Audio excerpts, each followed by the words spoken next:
Hello, people of Earth. Oh, my light went out. Hang on. Whoop. The illusion. Hello, people of Earth. It's your pal, the Orbital Outcast, Rad Gnarly, coming your way with another low-key broadcast. Tonight we've got half a dozen titles on the line in our first event alone when we stroll down the gnarly wrestling aisle in Fire Pro Wrestling World. But first, I'd like to say hello to everyone in chat or checking us out on VOD. No matter where or when you happen to be in this great big old world of ours, we're happy to have you with us. And we hope the day finds you well. And I also have a hope that Space Cat stops running up and down the hallway behind me, as he was doing for most of the countdown. I tried, and I know I probably shouldn't have poked the bear, so to speak.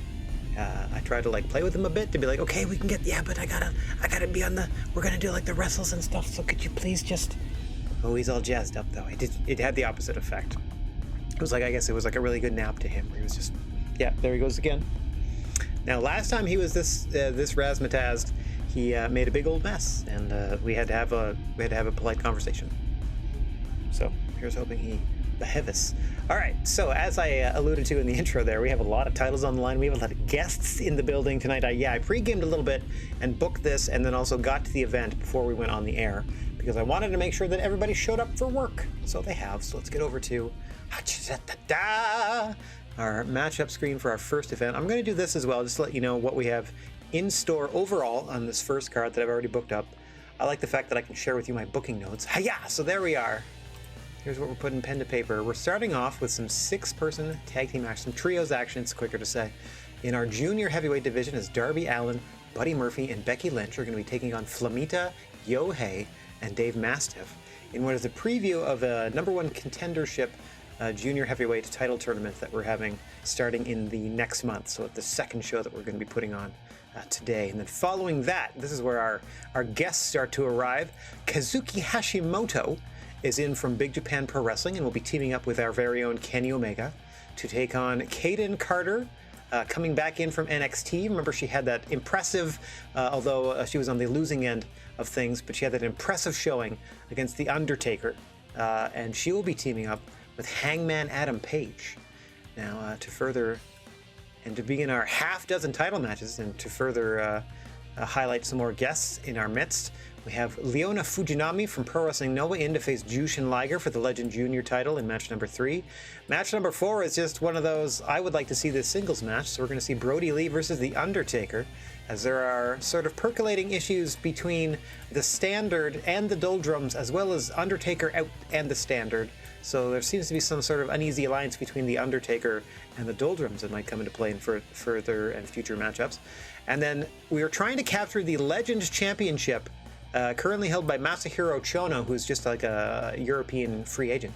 But we have him in today, and we are putting him up against Mad Polly for the belt, because we're trying to bring the Legend title to our company as sort of like the opening match belt, much like DDT used to have the King of Dark title. I don't know if they still do, where it was like you were cursed to be in the dark matches until you won a match and then you could get out of there. Like, you were only awarded the title by losing it. Obviously we can't do anything like that, but I would like to open up each of our shows with a title match, and if we can capture, or if Mad Polly can capture the Legend Championship from Masahiro Chono, that's my plans for it, is to put it up on the line to open up each and every one of our shows. Speaking of former champions, Kenta Kobashi and Mitsuharu Masala, both former GWA heavyweight champions, are going to be taking on some more guests. We have Rob Van Dam in from All Japan Pro Wrestling.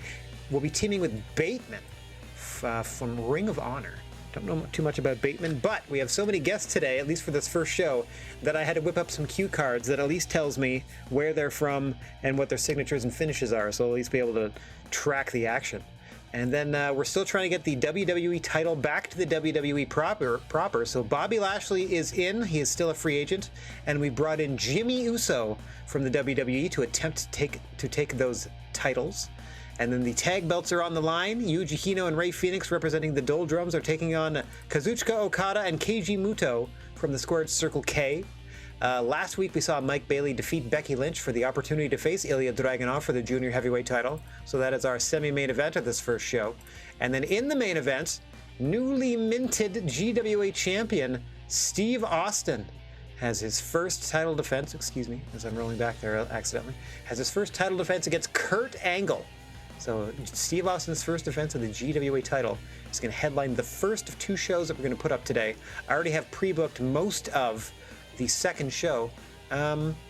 You know what? I can actually we haven't sent. You can see this is all blank. We haven't sent anybody anywhere. All the space underneath is blank. The space between two cards as it happens. So let me just preview this because I made sure to spoiler-proof myself here. We have a new roster member that will be debuting in the first round of the #1 contendership tournament for the GWA Junior Heavyweight Championship. As you can see, we're doing all 4 matches in the first round on our June show. So this will be the second show that you're going to see today. So that new roster member is going to debut against Dave Mastiff, Buddy Murphy against Ray Phoenix, Flamita Bill Bullock, and Darby Allin Dragon Rojo Jr. rounding out the first round of action in that #1 contender tournament. And then we're also going to have some 6-man, some trios action, as I was alluding to problems between the Standard and the Doldrums, and also problems between the Standard and the Undertaker. So we have a trio set up of Bret Hart, Will Hobbs, and Brody Lee. They're going to be taking on Raven, Drew McIntyre, and the Undertaker in the midst of that first round action. And then I have to find a couple of suckers. I have to find a couple of roster members of Big Japan Pro Wrestling to come in and attempt to return their tag titles by defeating the Street Profits. So that's going to be our semi-main. And then we've already booked in our big main event from the second show that you're going to see for the Hall of Fame Championship, another dream match that I don't think they just kind of missed each other. It just sort of never really happened. They were on opposite shows. And then, of course, the untimely demise of Mr. Guerrero didn't get to work with Shawn before he himself retired. So we're going to run Shawn Michaels, Eddie Guerrero for the Hall of Fame Championship as the main event of our second show. But as we already alluded to, we got a huge 10-match card coming your way imminently. So let's go ahead and get to that. Let me get the book of notes out of the way. Hiya! Let me get my big dumb face out of the way momentarily as we get to, as we said, some trios action to start us off here. Another sellout crowd, 65,000 strong, as we're going to see some junior heavyweights in trios activity, sort of previewing that upcoming tournament that we're going to start next month, quote unquote. All right, let me get my face out of the way. Hiya! And let's get down to the ring right about meow. Funk Soul brothers and sisters. Come on now. Why aren't you taking this full screen? There we go. As always, the senior official here in the GWA, Mr. Bigfoot, will be in charge of the action. Gonna ring-a-ding-ding-dong that bell, and we're gonna get underway as soon as this sucker loads.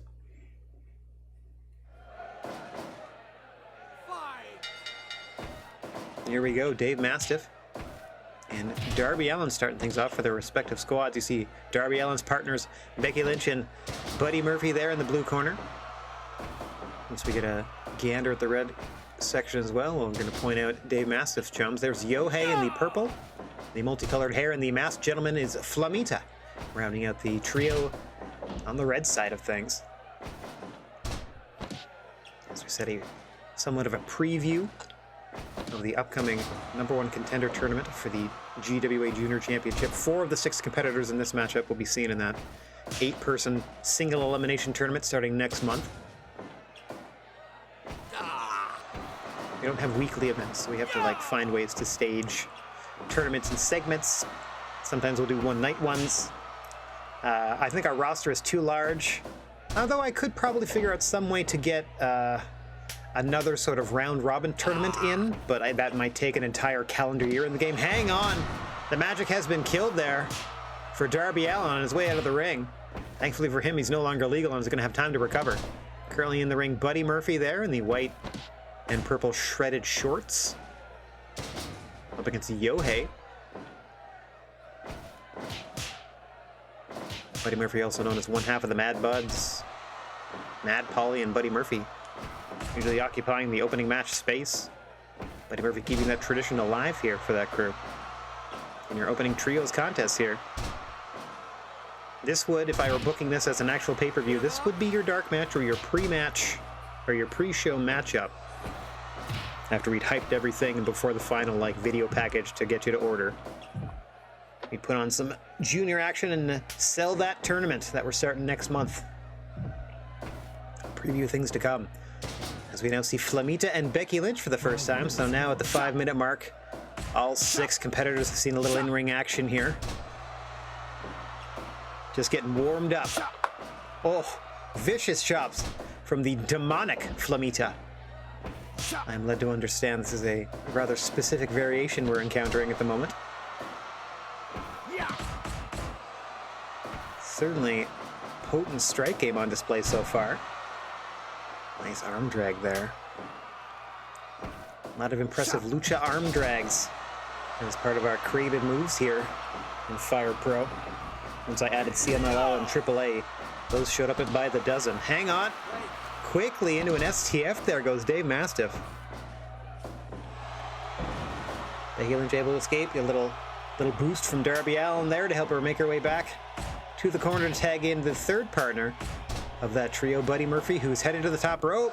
Big frog splash, but too close for a pin. That's still going to do some damage to that beefy torso, that barreled torso of Dave Mastiff. Oh, and just spiked on top of his head there by Murphy, quickly into the cover. Flamita able to break it up at 2.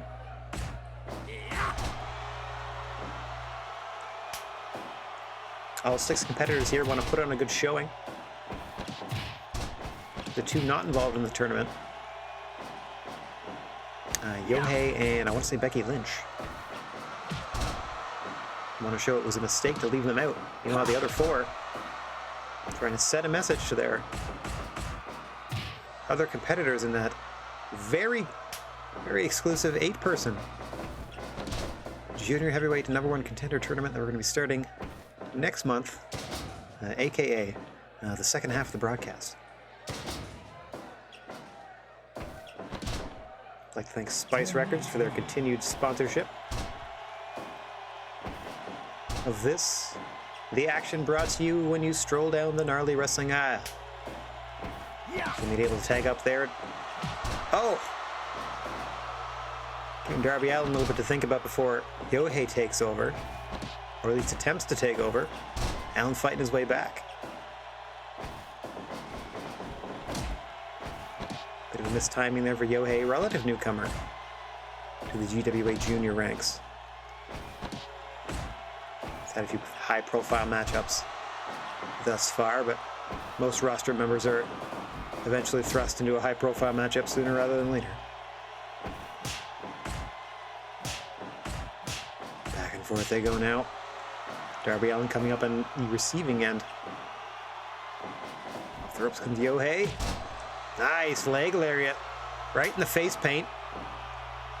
Allows Yohei to tag it to Flamita. Darby not aware of it. He is in time to hit that drop toe, countering Flamita quickly, allowing him to recover and scramble onto his corner. In comes Buddy Murphy now. Repping Team Blue, you can see Darby Allin breathing heavy there on the apron. Nice high angle there. Into the leg lace. Allin and Lynch make sure there's no real danger of a submission at this point. And then Buddy Murphy with the power on display. Powerbomb into spiral bomb into pin. Flamita just able to roll the shoulder there. Saw some nice defense out of Darby Allin and Becky Lynch, making sure that Flamita's partners couldn't break up that pin attempt. Flamita was all on his own there. Still able to get out. And able to tag Yohei back into the matchup. I would say of the 6. Oh, hey, what's going on, Sheepy? Nice to see you. Hope you're having a good night. Welcome to the first matchup of many tonight. Here as you stroll down the gnarly wrestling aisle. Beautiful moonsault out of Yohei, but once again too close to the ropes there. That's going to negate the pin attempt. Also in the wrong part of town, as both of Bart and Darby Allin's partners were going to be there to run D. Nice roll up. That's what we're talking about there. You can see Becky Lynch and Buddy Murphy able to run defense and make sure that no one could help Yohei with that pin attempt. It was all on him to kick out of, and kick out he did.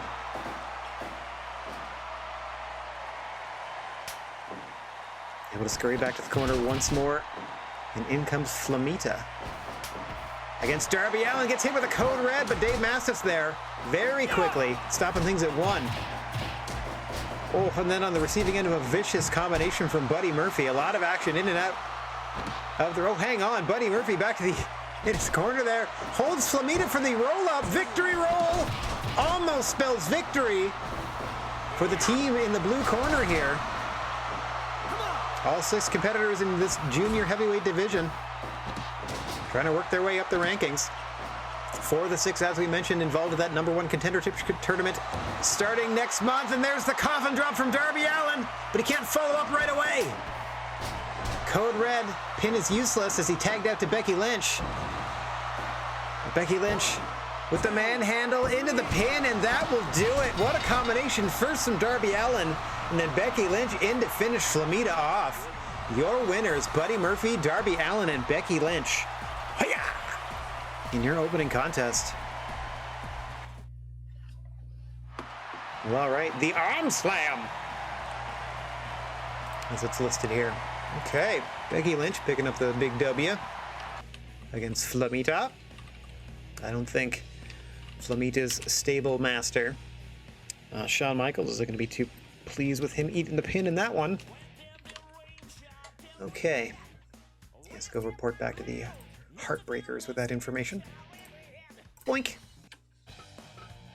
Now after every match I save it again. The game I got saved. All right.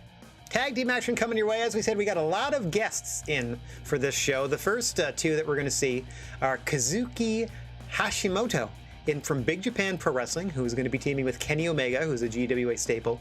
And Kayden Carter is back. She's from NXT. She's been with us before, just last month or a month before that.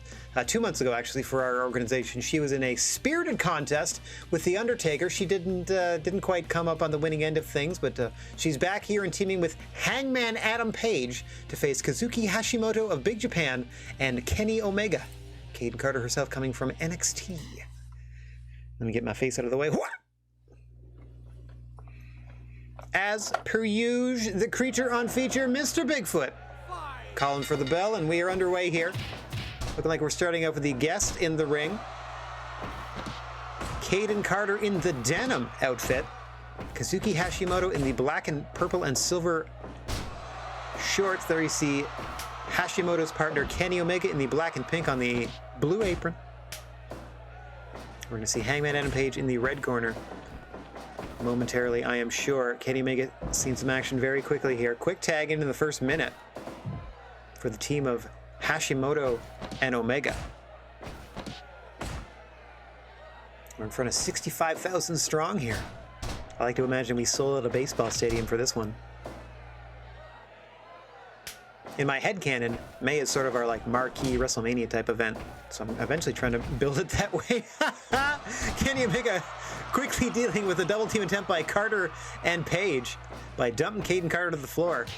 And now Kenny Omega and Hangman Adam Page are free to renew their rivalry, going strong in real life and in video game format here as you stroll down the gnarly wrestling aisle. Coming after this, the first of 6 big title matches coming your way in this first show.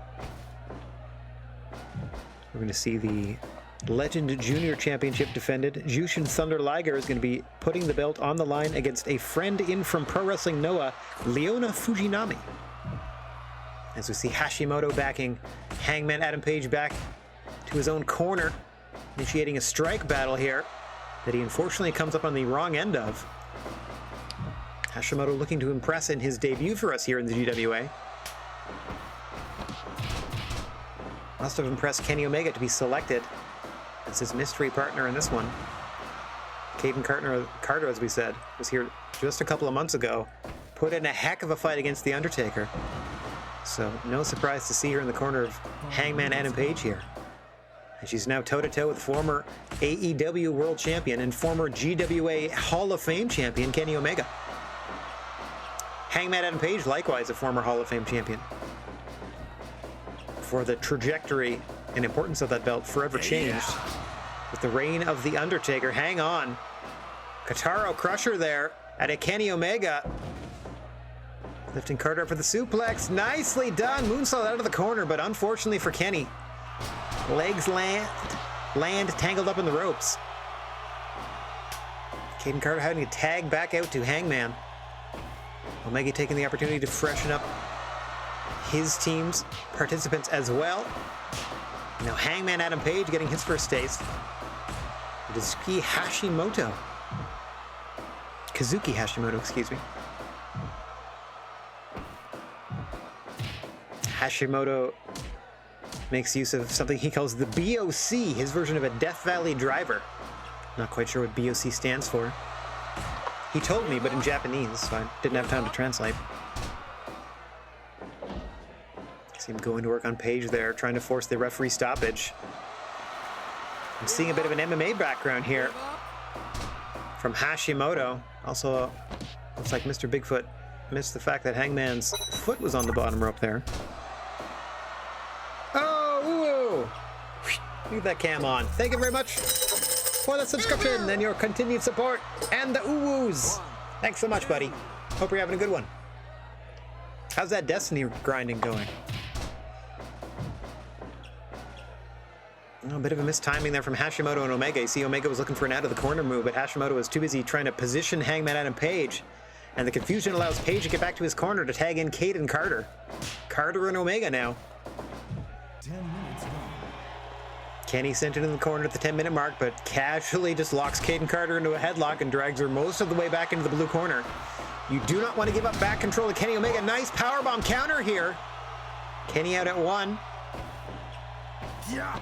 That's what we're talking about with that Poison Rana. Do not give up back control to Kenny Omega. Most of his most powerful offense comes from there.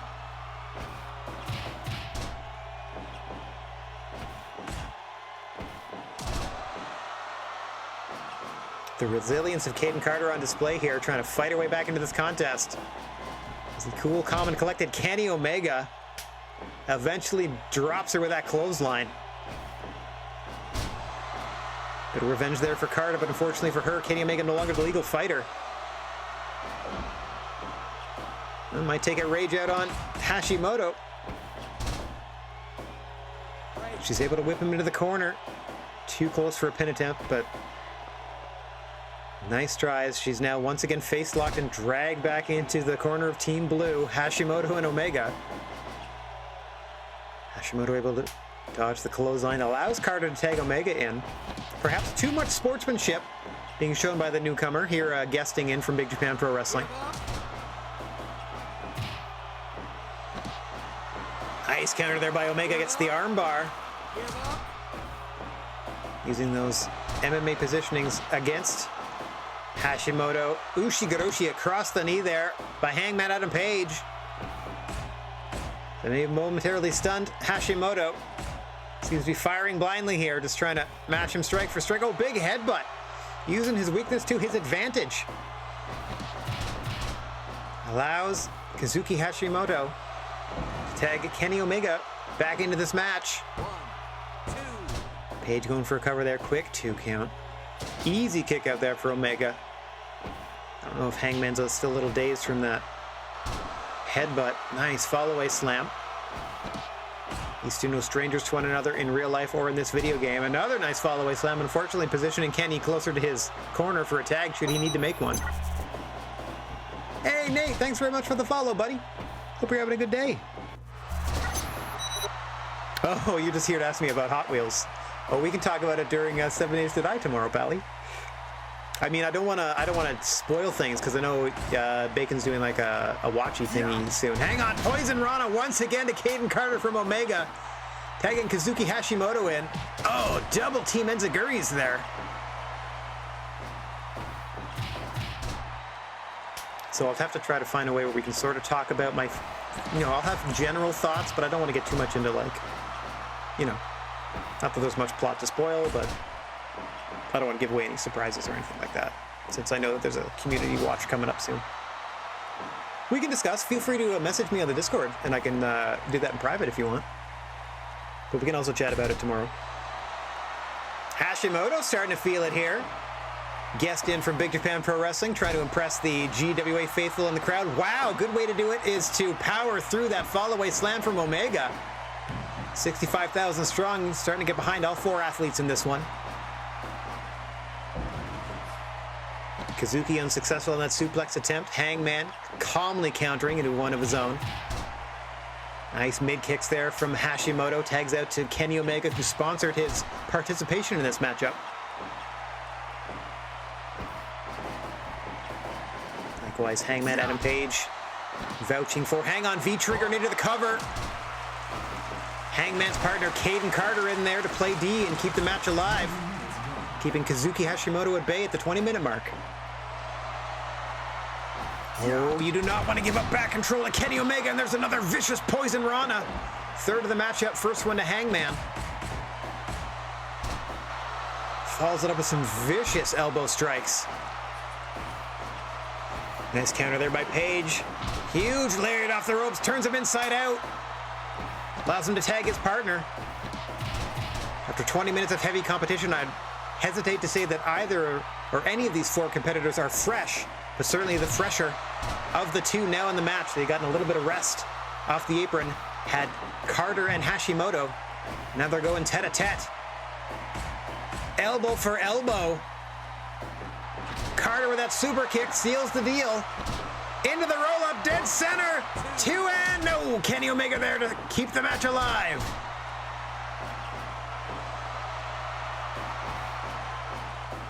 Nice backslide here by Carter. Almost puts Hashimoto down. Nice suplex counter from Carter. Oh.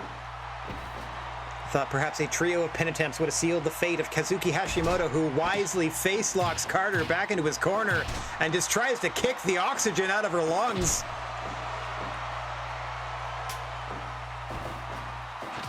Carter distracted, does not see Kenny Omega with that vicious forearm. Oh, timely counter there from Carter. Kenny Omega had to be thinking one-winged angel at this point. Hang on, still is, and nails it center of the ring. 2, 3. Kazuki Hashimoto slows down Hangman Adam Page just enough. And Kenny Omega, sorry for stepping all over your catchphrase there, buddy, but Kenny Omega pins Caden Carter. One-winged angel. Whoop. Another impressive match with Caden Carter in it. She's been a guest of ours like twice. She's not had a match under 90%. Okay, I can also check off a couple of these people that were with us. Hashimoto and Carter had their matches. I don't need to use my cue cards for them anymore. That's right, I'm keeping track. Okay, so that was Omega pinning Caden. Gotta update the booking sheets, don't you know? All right, first title match of the day is coming up. Here we go. As the Legends Junior Heavyweight Championship is going to be on the line, GWA roster member and Legends Junior Champion Jushin Thunder Liger is going to be putting that belt up against Pro Wrestling Noah's Leona Fujinami. I don't know if Fujinami himself is considered a junior legend, but I know he is related to a legend, as he is, I believe, the nephew of Tetsumi the Dragon Fujinami. Let's get down to the ring and see if Jushin Thunder Liger can keep the belt in the GWA.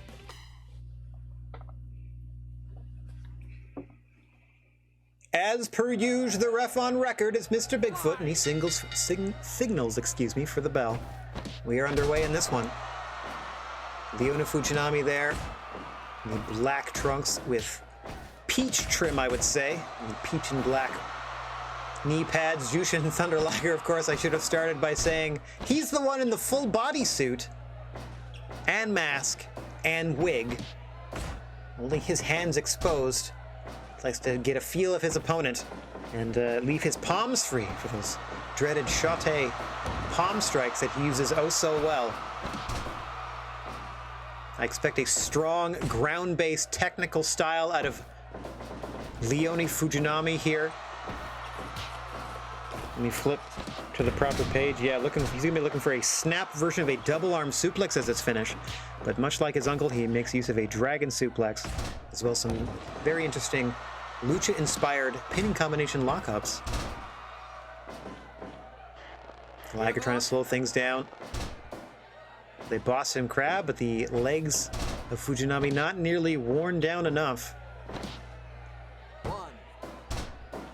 A pin attempt this early in the matchup, really meant to test the challenger more than anything else. I don't think Liger was expecting a 3 count there. Just trying to make Fujinami exert the effort of pushing Liger off of him. As you see Liger downed quickly, and Fujinami is going to grab a limb if he can. Liger's going to have to watch out for that. The more submission-based MMA stylings of Leona Fujinami here, if he wants to keep his Legends Junior title. Both around his waist and within our promotion. Liger bomb in the corner. 2. Oh, Fujinami just able to escape that predicament. You can see Liger hooks the legs on the way down with that power bomb. Straight into the pin. Fujinami able to fight free. and fight on. Only 5 minutes deep, and Liger already busting out the heavy artillery. Kind of has to, as he's generally speaking being out ground wrestled. As you can see, Fujinami positioning himself between Liger and the ropes. Oh, just gets power bombed into the turnbuckle. Hooks the leg deep. Fujinami out again. Powerbomb counter, this time by Fujinami. Liger out at a count of nothing. Speaking of powerful legs. Oh, Liger with another Liger bomb. Fujinami out again. I don't think Liger quite knows what to make of Fujinami. He's just spamming finishes at this point. Hang on, speaking of, into the tombstone by Liger. Spiking Fujinami on his head. But he's out at 2. 2 in a row now. 1, 2. Trying to knock his title contender out, almost doing the job. Liger trying to press his advantage and keep his Legends Junior belt.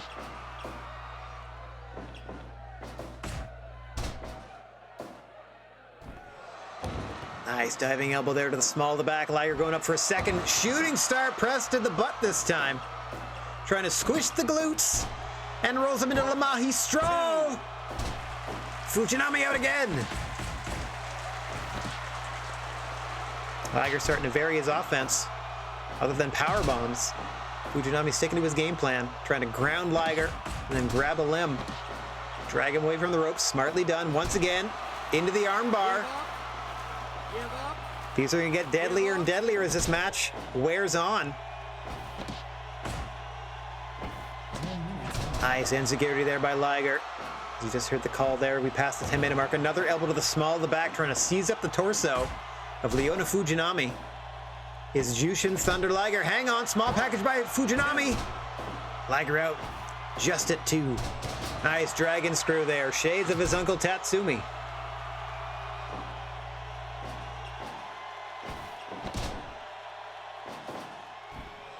Liger with a back elbow off the ropes. Once again into the small of the back of Fujinami. Oh, misses a huge frog splash off the top to Liger. Dragon suplex, but he's too close to the ropes. Liger out of desperation just popping him in the face. Shooting star press to the back of Fujinami once again. Hasn't hit that with Fujinami face up yet, has Liger, which is an instant pin attempt. But he is trying to weaken up the back of Fujinami, perhaps for another Liger bomb. Hang on. Nice clothesline off the ropes. Unable to follow up. Fujinami sticks him with the suplex. Nice drop kick to the chest of Liger there from challenger Leona Fujinami from Pro Wrestling Noah. Looking to bring the Legends Junior title back to that promotion. Hang on, Luthez press. Almost does the trick, but Fujinami fights free. There's that high-speed double-arm suplex that he uses to daze and finish his opponents. Unable to follow up right away, though. Liger may have escaped with his belt there. Plants him with a huge powerbomb, drags him away from the ropes, hooks the leg deep. Fujinami out again. We fight on as we crest toward 15 minutes gone in this one. Another elbow drop to the spine of Fujinami.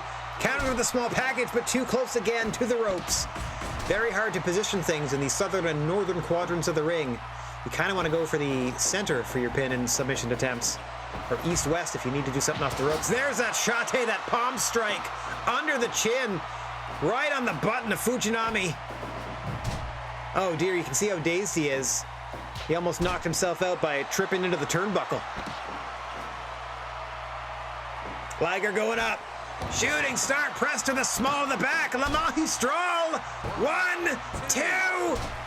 Fujinami escapes it 2. Brainbuster. Plants him in the ring. 1, 2. Fujinami out again. Small package by the challenger. Liger out at 2. Into another brainbuster.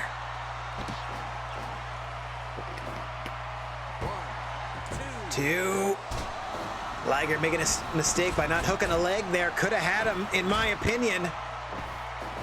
Sends Fujinami off the ropes. Oh, some poor timing there, but Liger comes out the better regardless. Elects to catch his breath.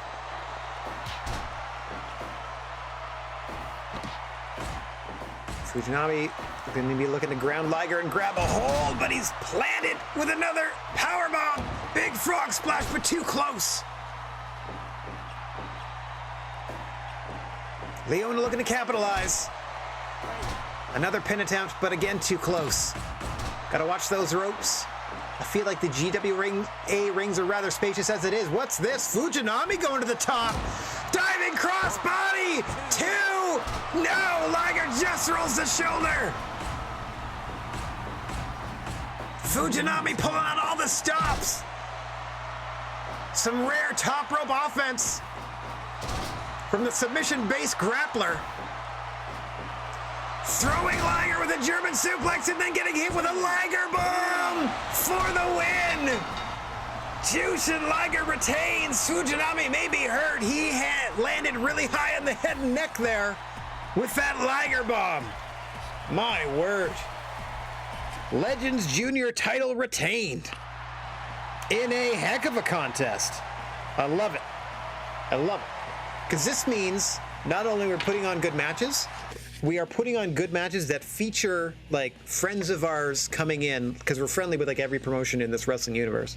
So like send us your roster members. We will have great matches. They won't necessarily win, but they're going to go back to your promotion with a little buzz because they were just involved in a great show. Like, excellent work. All right. So Liger retains. Let me just update my text file, my booking sheet, if you will. Defeating Leona for a 94%. They like that one very much. Very, very much. All right, now we're just going with straight singles action. This is just a match that I thought would be nice to see. I think comes on the 2-year anniversary of Big E's "Big Meaty Men Slapping Meat" comment on his on the New Day podcast. So, in honor of that, assuming that I got the date right there. We are presenting Undertaker versus Brody Lee. Let's just get down to the ring and watch these two behemoths throw hands. Oh, don't need my cue cards for this. These are both GWA roster members. Mr. Bigfoot calling for the belt. The only referee capable of reffing a match like this is Senior Sasquatch. Test his strength, won by the Undertaker, center of the ring. A couple of shots to the beard there from the dead man.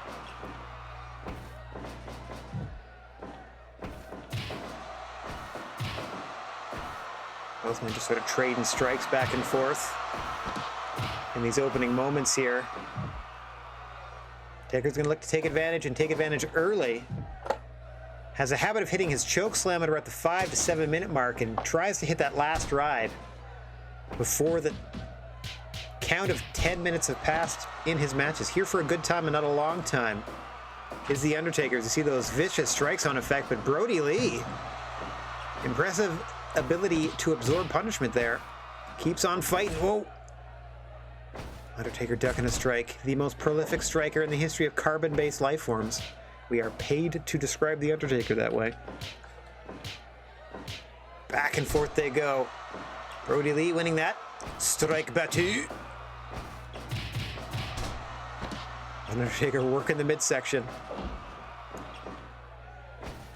A long-term study of MMA striking techniques is the Undertaker.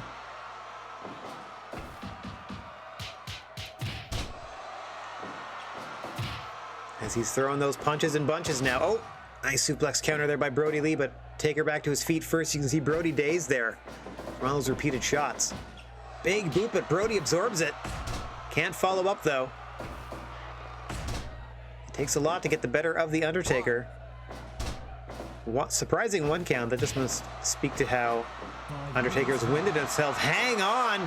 Last ride at the 5-minute mark to Brody Lee. 1, 2. Brody Lee escapes, but that was almost curtains.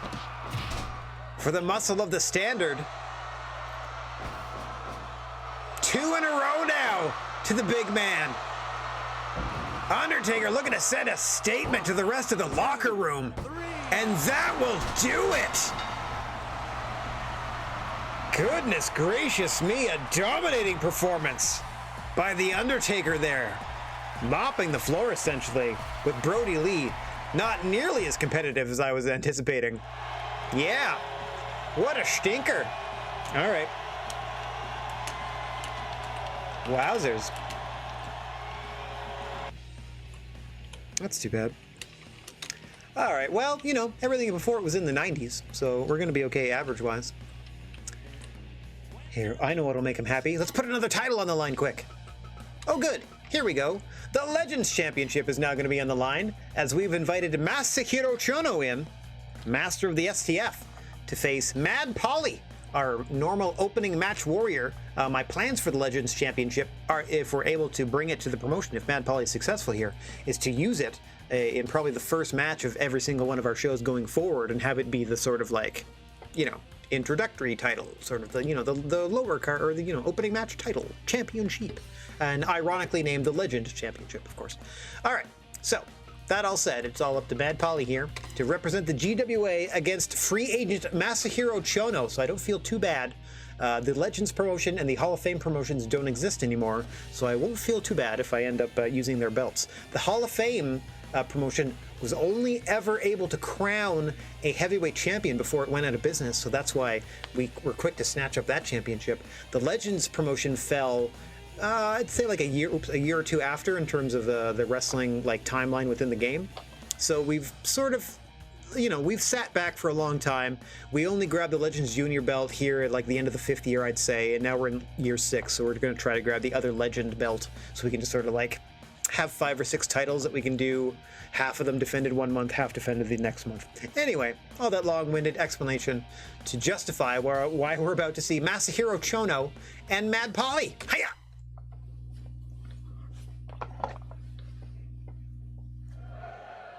Mr. Bigfoot ready to call for the bell, and we are underway in this title fight. Masahiro Chono in the black gauntlets and black long tights. Mad Polly, of course, in the reminiscent of Bam Bam Bigelow attire, but with black and silver. Black, silver, and purple, excuse me, and these predominantly silver face paint. Mad Polly, a beast of a human being. Definitely a power style wrestler. Will be looking to drop Masahiro Chono with that Polly Buster. Meanwhile, Chono himself, they used to call it a Yakuza kick. I don't know if we can call it that anymore. Reminiscent of the Haluva kick of Sami Zayn, as well as the Shining Black, his version of the Shining Wizard. Noted longtime rival of Keiji Muto is Masahiro Chono. And so to counter the Shining Wizard, developed the Shining Black, which is his version of the knee step up enziguri, or again, don't call it a Yakuza kick, to the side of the jaw. And of course, Chono, famous for finishing his opponents with his STF submission hold, later co-opted by John Cena for all those years.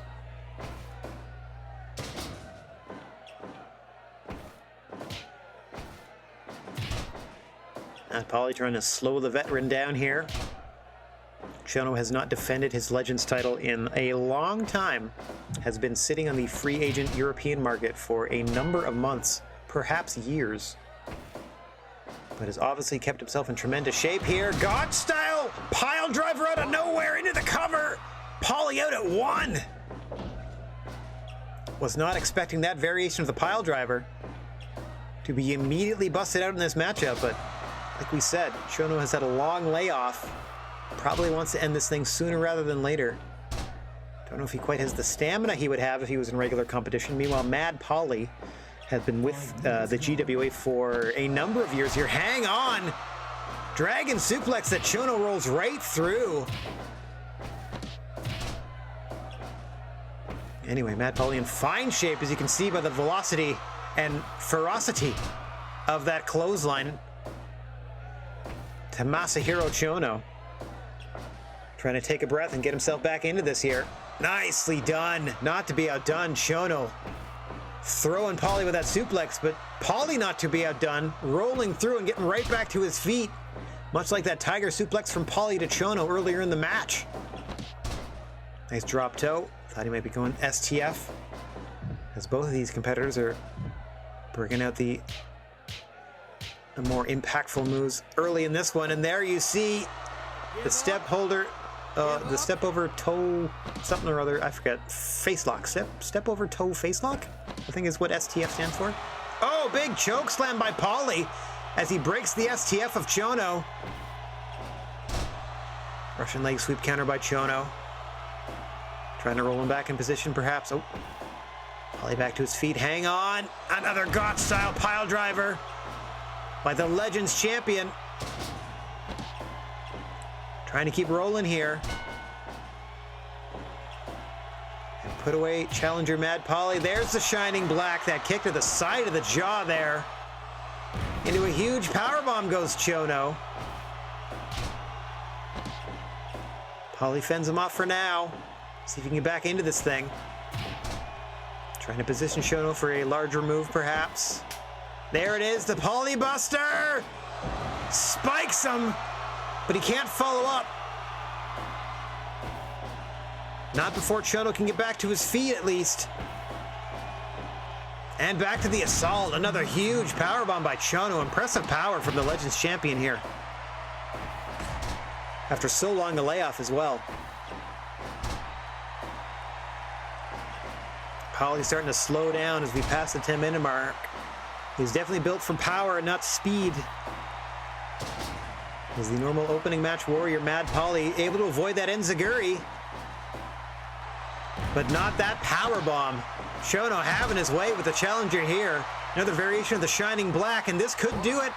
2 and Paulie's out at 2. Big inverted atomic drop there by Chono. Firmly in command of this and into the STF. Only a matter of time for Paulie, and that will do it. Chono able to retain the Legends title.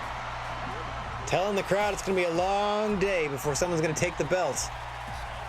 From around the waist of Legends champion Masahiro Chono. Able to fend off GWA's Mad Paulie. All right, how'd we do? 88, that's not terrible. That's not terrible. And that would be our first, that would be our intermission break if this were a real show I were running. I mean, no, I guess not. I guess I wouldn't run one because I said the first match would have been a dark match. So, I guess you just keep going. Boom, with the STF. Just like you dream about if you're Chono. All right, now starting what would be the second half of the card in my eyes, or definitely is because it's matches 6 to 10. We have Kenta Kobashi and Mitsuharu Misawa teaming up. Both GWA roster members, both former GWA heavyweight champions of the world, up against a couple of buddies. We have RVD, Rob Van Dam is here from All Japan Pro Wrestling, teaming up with Bateman from Ring of Honor. So let's go down to the ring and see some, I mean, it's technically an exhibition tag match, but it should be a bit of a humdinger here. Bateman and Rob Van Dam. Bateman from Ring of Honor, Rob Van Dam from All Japan Pro Wrestling, up against a couple of former GWA champions. Hoya! Let me switch over to my Bateman cue card here. As he's starting the match off here against Kenta Kobashi. Mr. Bigfoot rings the bell. Bateman likes to use a variation of the tombstone pile driver he calls "This is a Kill" to finish off his opponents. Kenta Kobashi, of course, has a variety of weapons. He doesn't simply wear you out with his variety of chops. He can stun you with the burning lariat, drop you with an orange crush, or a brain buster, or heaven forfend, you get caught in the burning hammer.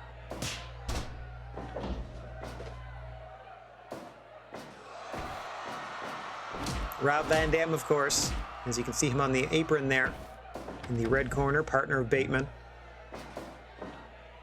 Practitioner of the 5-star frog splash, and nobody does it quite like Rob Van Dam to finish off his opponents. As we see him tagged in for the first time in this matchup. I think we're going to see a similar tag in the blue corner for Kobashi and Misawa soon.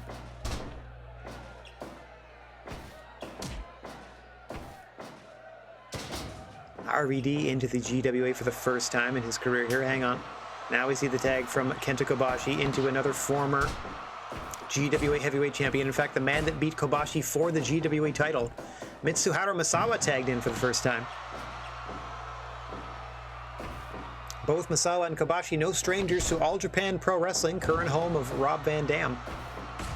And for that matter, both made appearances for Ring of Honor, current home of Bateman. So this is a better booked matchup than I thought, at least in terms of who is against whom. I thought we might see the frog splash from Misawa there to Rob Van Dam, but Van Dam quickly back to his feet. Nice underhook on the belly to belly. Misawa trying to take the legs and back out of Rob Van Dam, but he's quite flexible even for his age. Able to fight his way free rather quickly as we hit the 5-minute mark in this contest. RVD tagging out to Bateman. I don't know what prior associations these two gentlemen have that would lead them to be teaming up here today. Beyond, a lot of people wanted to come in and work at this show from our friendly promotions. So we just said yes to everybody and had to figure out where to put them after. Oh my gosh! Oh my god! I'm sorry. Doomsday Device by Kobashi and Misawa to Bateman. Fighting for his life now. Looking to the crowd in the heavens to know how he survived that. Doomsday Device setup, and the Misawa came off with a shoulder block off the top. Nearly ending the career of Bateman, but somehow he fights on. Tag back out to Misawa now. Oh, spikes him with the Tiger Driver 98!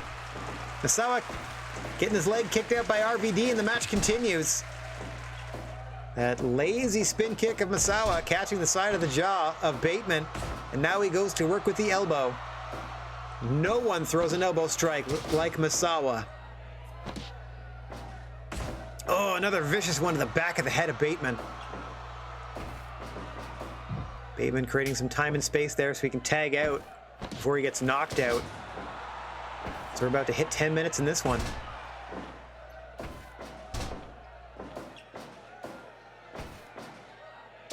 The frog splash, only one of the weapons of Misawa. He can hit several versions of the Tiger Driver, the Tiger Suplex with bridge from back, and of course that Emerald Frozen. Sort of a sit-out spiked body slam type of maneuver there. A more vicious version of the snowplow, you can sort of describe it as.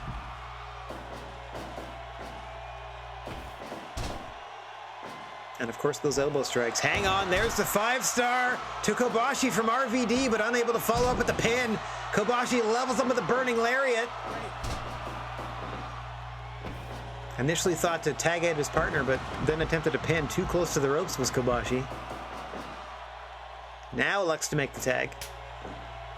Guess he thought he had RVD positioned somewhere more advantageously. Hang on! Total elimination from Bateman and RVD! Shout out to former ECW compatriots of RVD, the Eliminators, Perry Saturn and John Cronus. R.I.P. Cronus. And I hope Perry's doing okay, whatever he is. I know he was having a rough go for a while. Bateman once again dumped on his head there. He can hear a bit of concern out of the crowd now every time he takes a big move. Quick to tag back out to Rob Van Dam. As we said, Bateman in here from Ring of Honor. And All Japan Pro Wrestling is presenting us with Rob Van Dam here, against a couple of GWA faithful. Hang on, Tiger Driver 98 to RVD this time, and it's Bateman who has to make the save. Kobashi quietly on the apron for his team.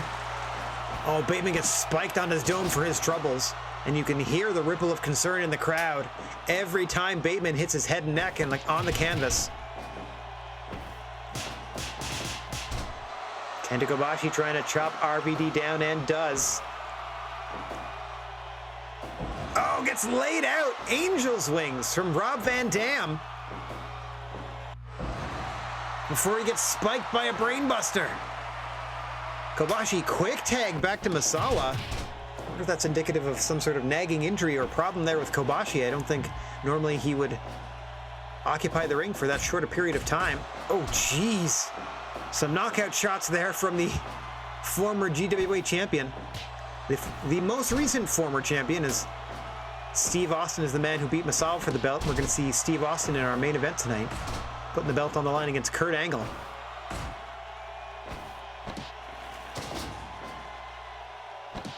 Kobashi and Misawa feeling it now, going to work, mostly on Bateman here. To see that assisted stunner, and then right back to the back of the head with those elbow strikes. Hang on, going up top. Oh, once again, mistimes an opportunity off the top, does Misawa. Bateman, more guts than brains, staying in the ring as long as he has.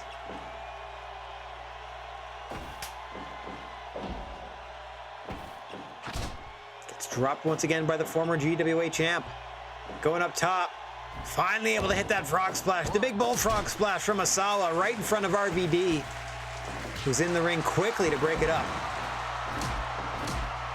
Fends off an attack from Kobashi, and now RVD in the match legally and setting Misawa to the floor. It's the first out of the ring action we've seen of the day. A reminder, there are no countouts or disqualifications outside of the GWA ring. Fight must continue until the legal combatants are back inside for a 3 count or a tap out. Another big total elimination to Misawa by Bateman and RVD. Oh, Bateman just got spiked by a brainbuster.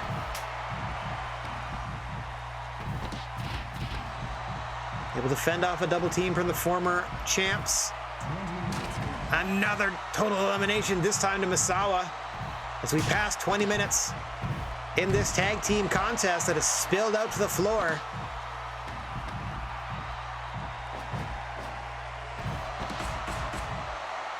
Kobashi trying to get Bateman's attention to get him back in the ring, sort of luring him in there. All right, now both Bateman and RVD have returned.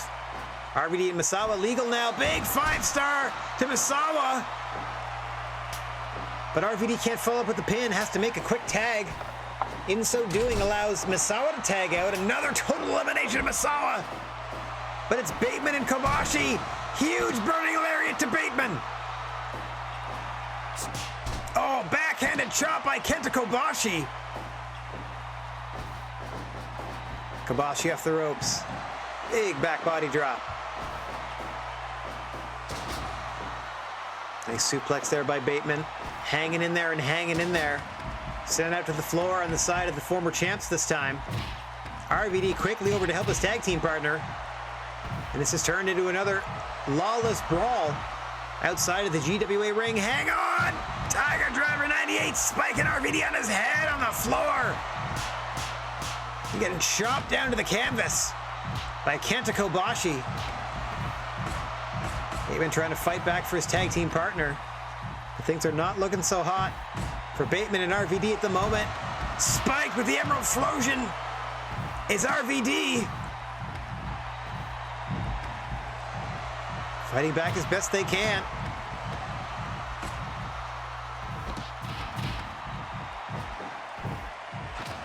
Nice spin kick there from Rob. Van Dam.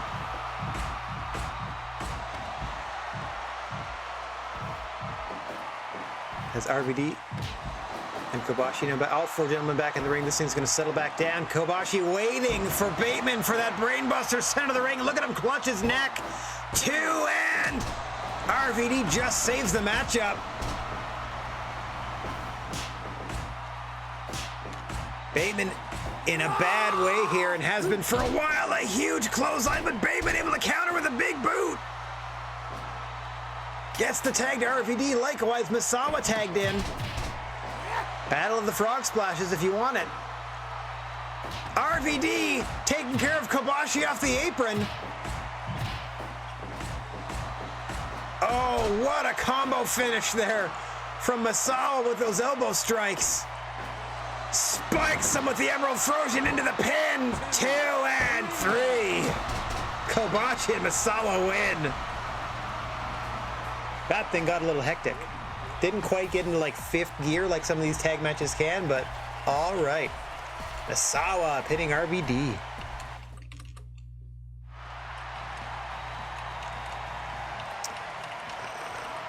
update my text file as to whom beat whom, and then we'll take a sneaky peek at what the crowd thought. What'd you think, everybody? 95, love it. Love it. Okay. And all right, so from here on out, it is all title matches for the last 4 matches of this card. Hang on one second. Boink. Starting with the WWE Championship is on the line. Bobby Lashley is WWE Champion, but they're currently a free agent. So we're trying to do WWE a solid and give them opportunities to get their belt back. One such opportunity is happening right about meow, as Bobby Lashley is about to face Jimmy Uso. And hopefully Jimmy is able to bring that belt back to the WWE. Let's get down to the ring and see how this one shakes out. Hiya! Okay, Bateman's done. I don't need that card anymore at all. Jimmy's the last guest we need to talk about. Another proponent of maneuvers off the top rope. Jimmy Uso is going to be looking to pin Bobby Lashley following a Samoan splash. Big top rope splash to a downed opponent. Also a variety of super kicks in the arsenal of the Usos. Bobby Lashley, of course, has the Hurt Lock full Nelson variation that he uses to submit opponents if he cannot pin them with his mighty spear. Jimmy Uso with a nice float over into the go behind. Opening moments of this contest. Despite Bobby Lashley no longer working for the WWE, these two no strangers to one another. As Jimmy Uso is now sent up to the floor, Bobby Lashley follows him out. No countouts or DQs while you're outside of the GWA ring. Anything goes. As long as you eventually pin or submit your opponent inside the confines of the ring, we just kind of look the other way.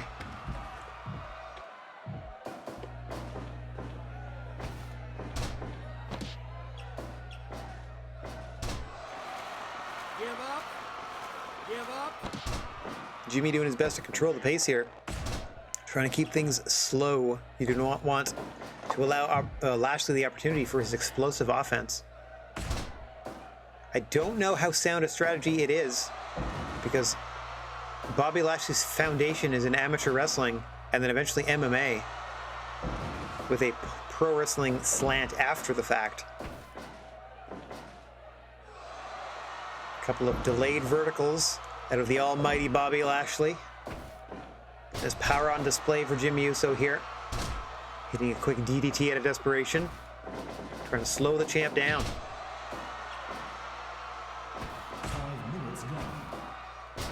5 minutes pass. Pretty even keel between these two, as you see Lashley just able to get to his feet before his challenger, Jimmy Uso. There's that spear we were talking about. First of the matchup, and Jimmy Uso able to fight his way back to his feet before a pin attempt. Credit to him, but it just allowed him to get spine bustered. Oh, hang on. Tequila Sunrise. Center of the ring. Give up. Give up. Very interesting submission there to Jimmy Uso. But Lashley able to escape, as we're still fairly early in the matchup. Nice Samoan drop there by Jimmy Uso.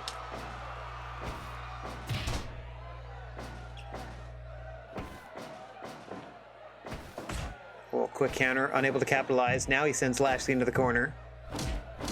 Challenger looking real good in the opening 10 minutes of this contest. Hang on, big Samoan splash to the back of Lashley. Rolls him into the cover. 1, 2. Lashley escapes it too. Might have had him if he was able to hit that Samoan splash with Lashley on his back. Hang on, another splash to the back. Into another pin attempt for Uso. 2. No, Lashley just able to roll the shoulder that time. Barely escapes. Long delay on that suplex to Jimmy Uso. Lashley goes into a cover, doesn't hook a leg. Still almost ends the matchup. That's a lot of mass to have to move off your chest there for Jimmy Uso. Quick power slam, and the WWE champion looking to get back in control of this thing. Uso doing everything in his power to stop it. Big clubber and blow from the current WWE champion Bobby Lashley, looking to set Uso up for a spear. You can see it, the look in his eyes. We now pass the 10-minute mark. Nice shot to the kidney there from Jimmy Uso. Counters the suplex, clips the knee of the WWE champion. Whatever it takes to win and bring the belt back to the promotion, says Jimmy Uso, as he's slugging it out with Lashley. Super kick by Uso into the cover. 2, 3, did it! He knocked Lashley out! We've got a new WWE champ! Awesome. That's a Wayward Championship returned. Yay! That's great. So now I no longer need to book them. Surprised him with that combo. A strike battle that he finished with the super kick led to the pin. That's pretty cool. Oops. Okay. Boom! New champion crowned. The title is back in the WWE. Congrats. Awesome. What a win for Jimmy Uso. Congrats on your first, I don't know if it's your first, but congrats on your WWE title win. All right, coming up next, we have the GWA Tag Team titles on the line. Champions Yuji Hino and Rey Fenix, representing Raven's Doldrums stable, are taking on Kazuchika Okada and the leader of the Squared Circle K, Keiji Muto. Of course, both members of the Squared Circle K are Okada and Muto, a stable of 4 roster members whose first name all start with K. Kazuchika Okada, Kairi Sane, Keith Lee, and leader Keiji Muto, who, as we said, is teaming with Okada to face Yuji Hino and Phoenix for the tag team titles. Hayarg! Let's get down to the ring for another title fight. Mr. Bigfoot calls for the bell, and we are underway. Hino starting things out with Okada. Okada, the blonde gentleman in the dark shorts. Yuji Hino with the redder hair and the black and white trunks. Hino and Phoenix, of course, members of Raven's Doldrums stable, the reigning and defending GWA Tag Team champions, hoping to best the student-teacher contingent of Keiji Muto and Kazuchika Okada, representing the Squared Circle K.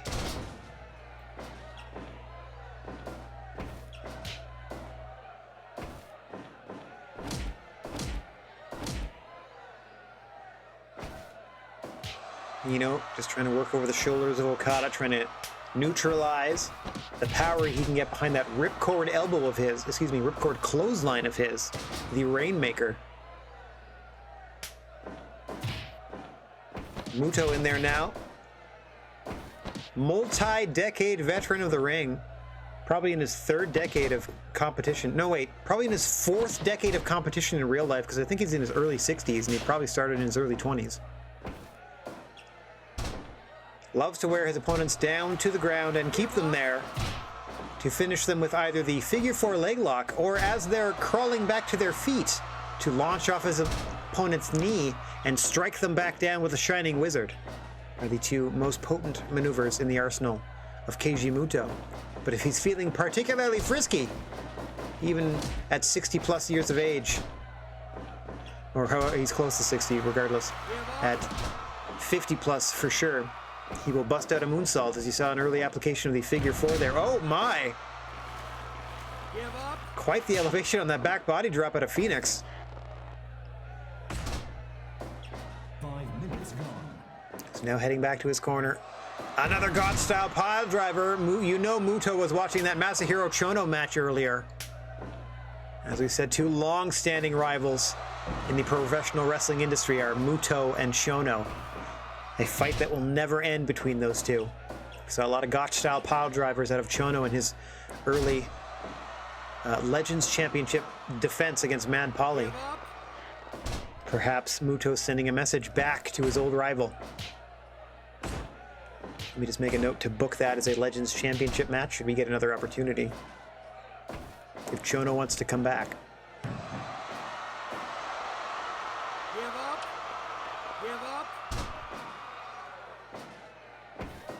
See Hino there with a quick dragon sleeper.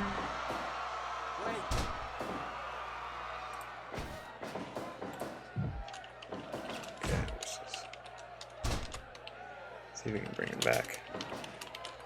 All right, written in the notes to make use of later. I've already pre-booked show 6, so we'll see if I can work it into show 7.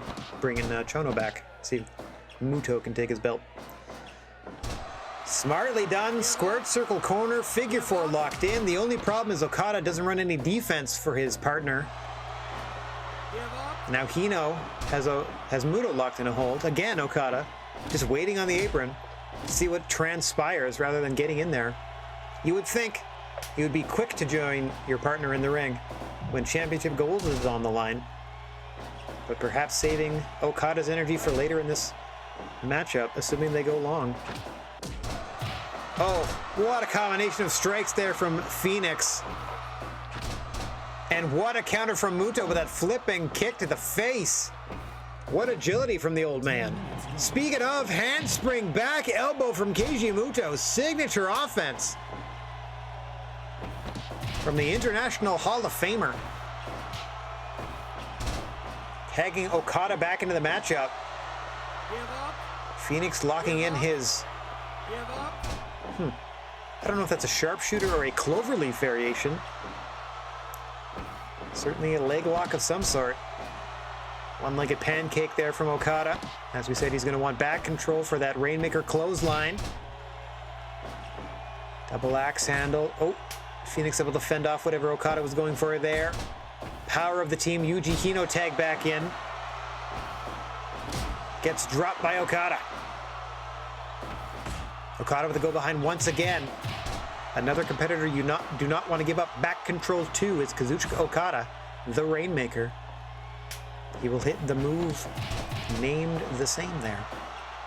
That was a very awkward way to say that his finisher and his nickname are both Rainmaker. Shining Wizard by Keiji Muto. That's easy to differentiate. 2 in a row to Yuji Hino. Muto electing not to go for the cover. Hino able to drag him back to at least the center of the ring now. Big forearm shot, drops Muto. Hino trying to shake off those two Shining Wizards, doing a real good job of it. Short arm clothesline of his own. Looking in the direction of Okada. 1, 2. Grumpy look on the face of Muto in that pin attempt. Only a 2, as you can see. Phoenix making work of Okada there. Turned inside out by Hino,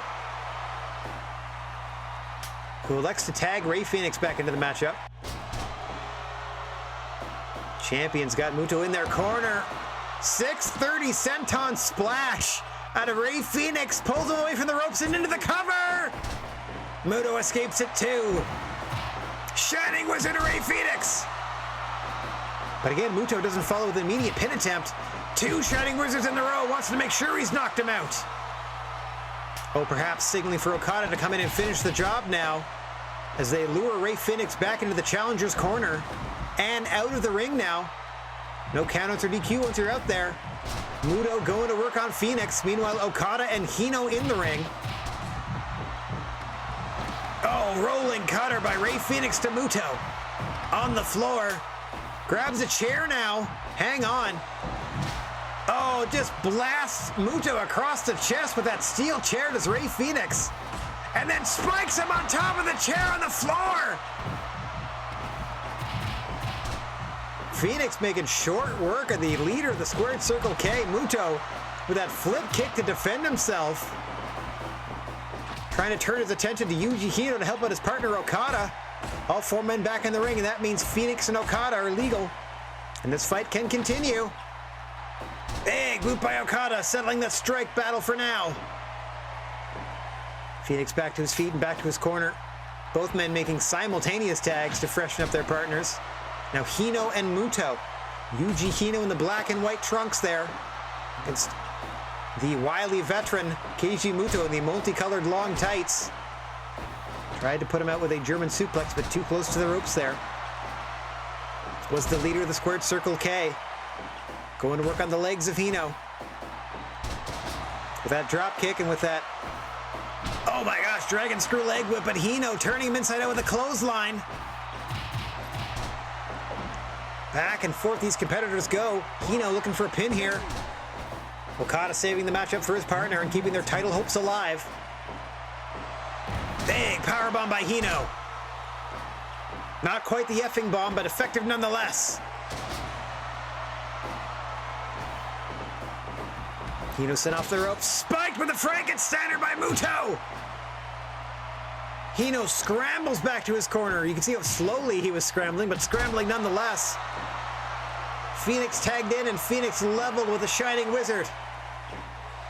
Lured back into the corner of the challengers is Ray Phoenix. Oh, spikes Muto with a flip pile driver. Okada missing wildly. Phoenix looking to take advantage. Drops him with a cutter. Into the cover, but too close. To Keiji Muto, who's able to make the save.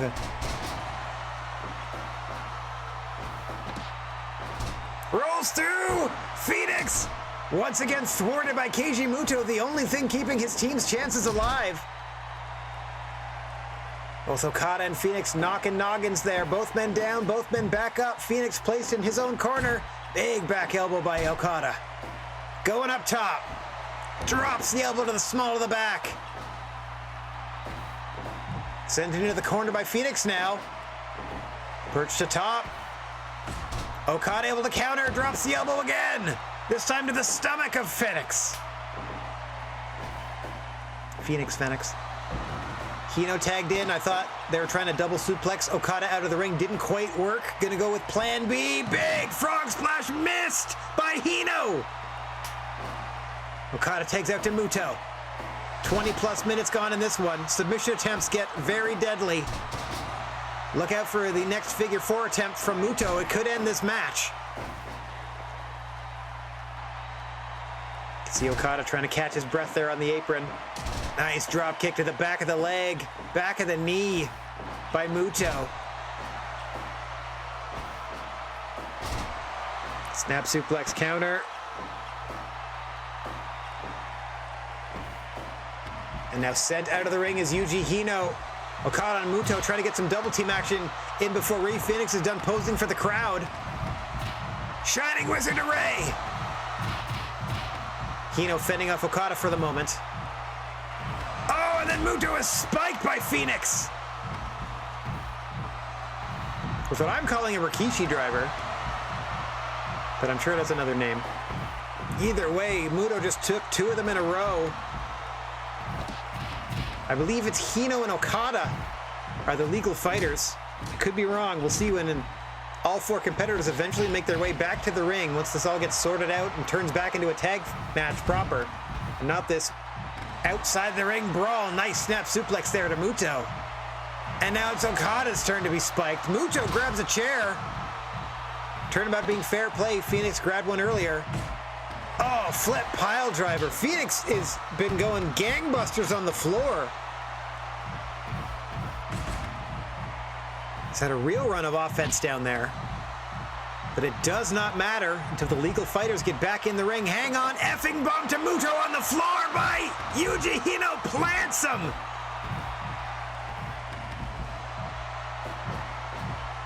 This thing's going to continue as is. Oh, a huge powerbomb by Hino. Pulls Muto back to his feet and then goes all the way across the ring to make the tag. Not the best psychology out of Hino there. Round and round we go into the flip pile driver by Phoenix. Tiger driver. 1, 2, 3. Phoenix out of nowhere. The flip pile driver into the tiger driver. And he pins Okada. Hino and Phoenix retain. They remain your GWA Tag Team Champions. My, oh my. That was a good one. All right. Phoenix pinning Kazuchika Okada there to retain his tag team title. It's going to be tougher to take the belts off these guys than I thought. 94%. I think our only stinker was Undertaker Brody Lee, which was disappointing at 65. Since then, we've crested back into the high 80s and like, low to mid 90s. So hopefully that trend continues. We can pull the overall average up into the 90s is all I'm getting at. Boink. Title defense. And what a defense. Back to the drawing board for the contenders to the tag team straps. Hino and Phoenix. What a combination. All right. We have the GWA junior heavyweight title on the line as 2-time champion. Let me just double check that he is, yes, indeed, 2-time champion. Ilya Dragunov looking to prevent Mike Bailey from becoming a two-time champion. Mike Bailey, of course, winning that #1 contenders match against Becky Lynch at a previous event, earning this title shot. Ilya Dragunov looking to successfully defend the title once again here in your semi-main event, as I am not at all stalling to get back to the point of the text file where I left off. All right. Let me just save it again for she's and G's and get down to the ring for this semi-main event. GWA Junior title on the line, and then the big one in our main event following this, Steve Austin, Kurt Angle for the GWA heavyweight title. Stay tuned. Boink. First, though, we'll see if Dragunov can continue his wicked ways and defend his GWA Junior Championship. Hard hits on both sides of the ring in this one. Dragunov has taken copious advantage of the performance facilities, the practice facilities, the training facilities, the overall health facilities that the GWA provides, the best in the industry. So we can attract so many people to our organization. We put on nothing but the best quality wrestling in and outside of the ring. We care deeply for the health of our performers, give them time off when needed, and treat wounds both minor and major as they occur. Of course, if we get guests in here and they get injured by our wrestlers and I don't have to foot the bill for their recovery, I laugh openly at them. But you know, we take care of our own. Oh, as you see a nice short arm clothesline there, and the smirk, the trademarked smirk of Dragunov when he attempts that pin. Dragunov, his primary finisher is I believe it's called the Torpedo Moscow, where it's a running headbutt to the chest from the corner to the center of the ring. Meanwhile, Mike Bailey has a shooting star press into a double knee drop off of the top rope. So a shooting star King Kong knee drop is Mike Bailey's finisher. He calls it the Ultima Weapon. As he's deposited on the outside of the ring there by GWA Junior Champion Ilya Dragunov in the black and red trunks. The sort of charcoal and red knee pads and boots. Mike Bailey in the black and white shorts, also his signature of wearing kick pads and no boots. Likes to get a better feel for a lot of his kicks. There's a lot of strike-based offense out of Mike Bailey, a multiple-time karate champion in his home country of Canada. Likes to use those educated feet to his advantage. And why wouldn't you? 5 minutes gone. So we've passed 5 minutes in this junior heavyweight championship contest. Hang on, there it is, the Ultimate Weapon! Shooting star into the double knees to Dragunov! Into the cover, no! Unfortunately, positioned in that southern quadrant, very difficult to get a good line on a pin attempt. And the match continues. Not even a 1 count for Bailey after hitting that finish. Trying to continue to perform Grand Theft Oxygen with those alternating kicks to Dragunov, and now one under the chin. Champion right back to his feet. The iron jaw of the Iron Curtain is Ilya Dragunov. I don't know if that's accurate. That's probably rather racially insensitive to say, but well. Off the ropes. Chop to the back of the head to Dragunov again. Smirking at the camera every time he tries to make a pin attempt. Oh, shades of Kenta Kobashi, who we saw earlier with those chops. A big inspiration to Dragunov. As you can see him positioning Bailey.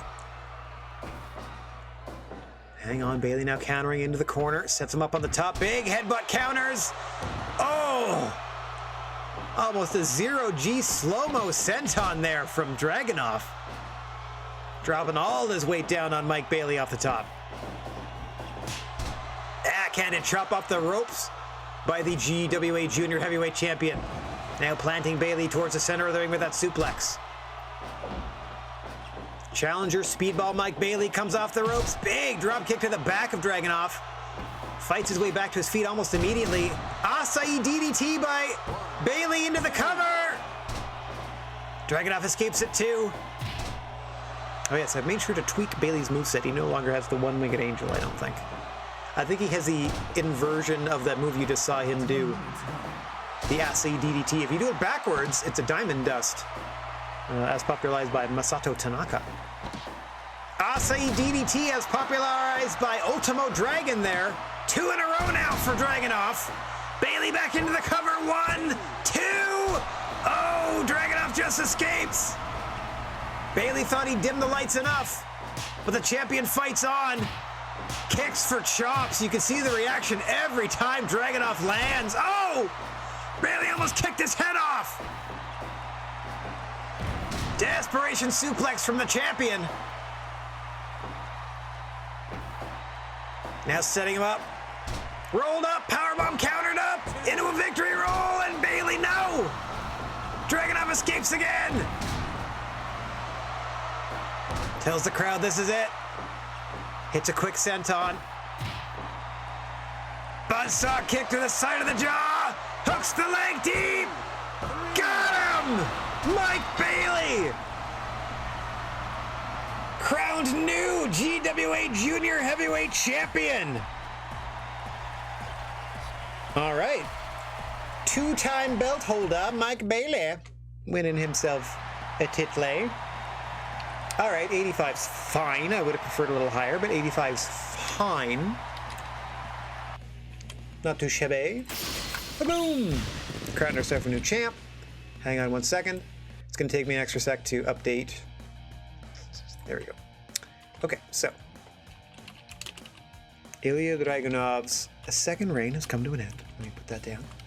And then Mike Bailey's second reign as the 10th GWA Junior Champion is Bailey's second. Cool. Cool. No other belts have changed hands so far. Yeah. Okay. So back there we go. Sorry, I was just in the title history portion of this giant text file I use. The book and notes, don't you know?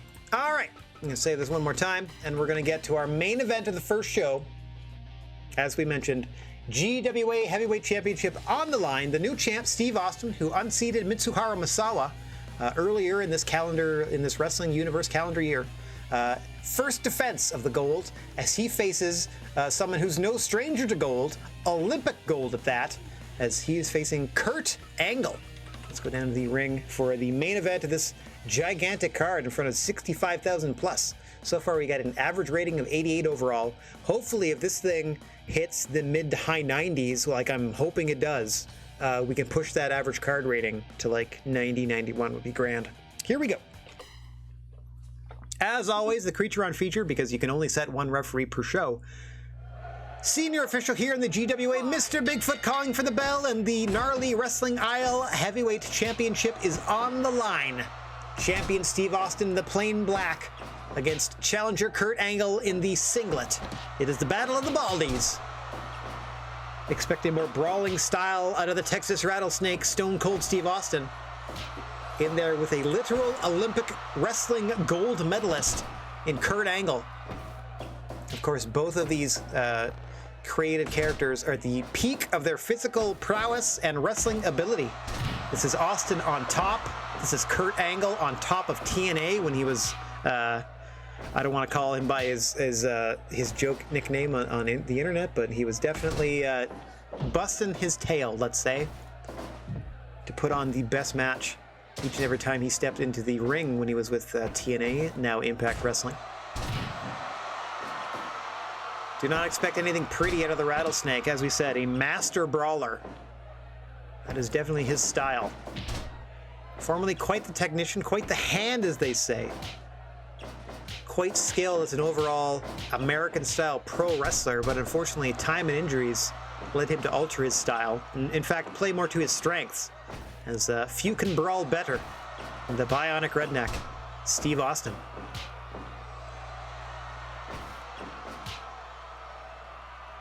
Trying to keep Kurt Angle at bay here in his first title defense as the proud 5th GWA Heavyweight Champion in our company's history. Let me just double check that I'm not lying to you. He is in fact the 5th champion in this company's history. Looks like we're averaging about less than one a year, which is pretty nice. Or he gets a nice long reign that we're aware of. That could change at the conclusion of this very matchup. Nice belly-to-belly suplex there out of Kurt, who is absolutely going to do his best to out-wrestle Austin. And Austin is, as you can see, going to do his best to out-fight Kurt Angle. Wailing away off the ropes there is the Rattlesnake. Give up. Angle has a variety of submissions, but none he favors more than the ankle lock to finish his opponents if he doesn't pin them with an angle slam. Meanwhile, of course, Stone Cold Steve Austin will be aiming for that Stone Cold Stunner. He's also been utilizing the Austin Crab submission in recent years, here in the GWA especially. His version of the Boston Crab that he can and has tapped people out with. Nice float over suplex counter there from Austin, and follows up that beautiful display of technical wrestling with a shot to the ding-dong. Off the ropes he comes. Another huge Austin press into those flying fists. Once again off the ropes comes a Rattlesnake. Point to the elbow to the bridge of the nose of Kurt Angle.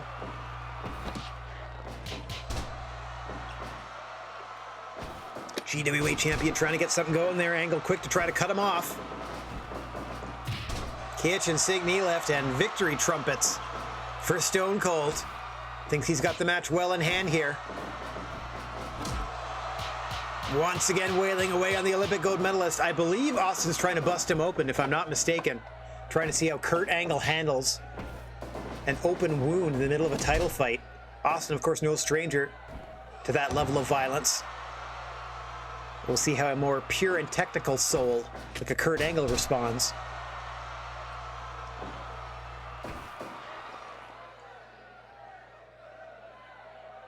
Austin muscling him into the red corner.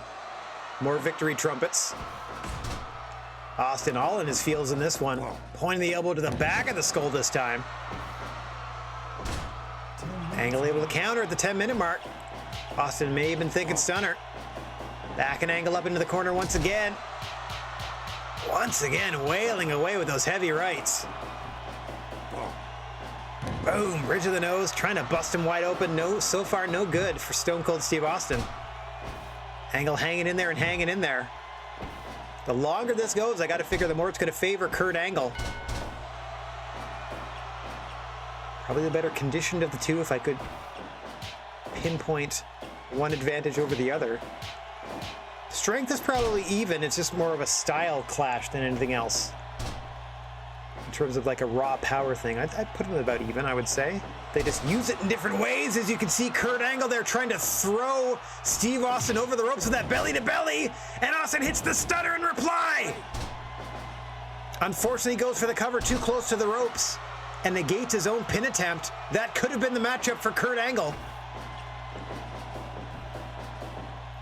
Big main event spine buster by Austin. Telling Angle all about it. Drop toe from the Olympic gold medalist, grabs an ankle. Austin's got to fight his way free or tap. And fight he does. Creeping up on 15 minutes gone, and this your main event. The GWA Championship on the line. Champion Stone Cold against challenger Kurt Angle. Currently pinning the champion, but he escapes it too.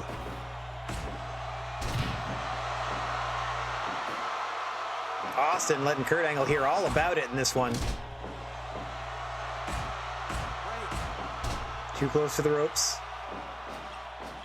Technically a submission attempt there. Oh my gosh, just trying to cave in. And there, now he's finally busted Angle open, just trying to cave in his chest with that steel chair as Austin.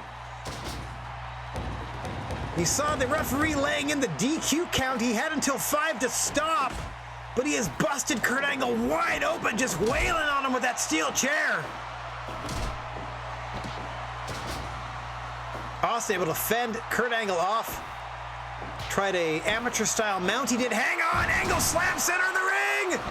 Hooks the leg. 1, 2. No. Austin escapes. Austin trying to work that cut now. Trying to focus his attention on a grievous forehead wound. You can see how badly Angle is bleeding. You can see how it is taking its toll on Kurt Angle, how he is fighting for breath now. Face and chest covered with blood. Doing everything he can to keep the champion at bay here is challenger Angle. And now all Austin can see is the red of Kurt Angle's wound. Oh, driving his face further into the canvas. is the GWA champion. Big shoulder tackle by Kurt. Austin fends him off. Cannot follow up right away, though. Angle slam! He's got to drag him away from the ropes. He does. Angle into the cover, hooks the leg. 1, 2, no! Austin escapes once again. A second angle slam. Back into the cover. 1, 2, no! Austin just rolls the shoulder a second time.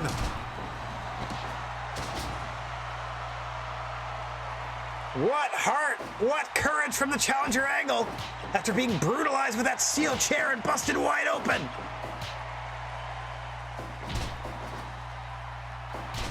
Oh, a huge haymaker from Austin. Drops Angle to the canvas. Hang on! German suplex, he threw him out of the ring! Might have taken everything Angle had left, though.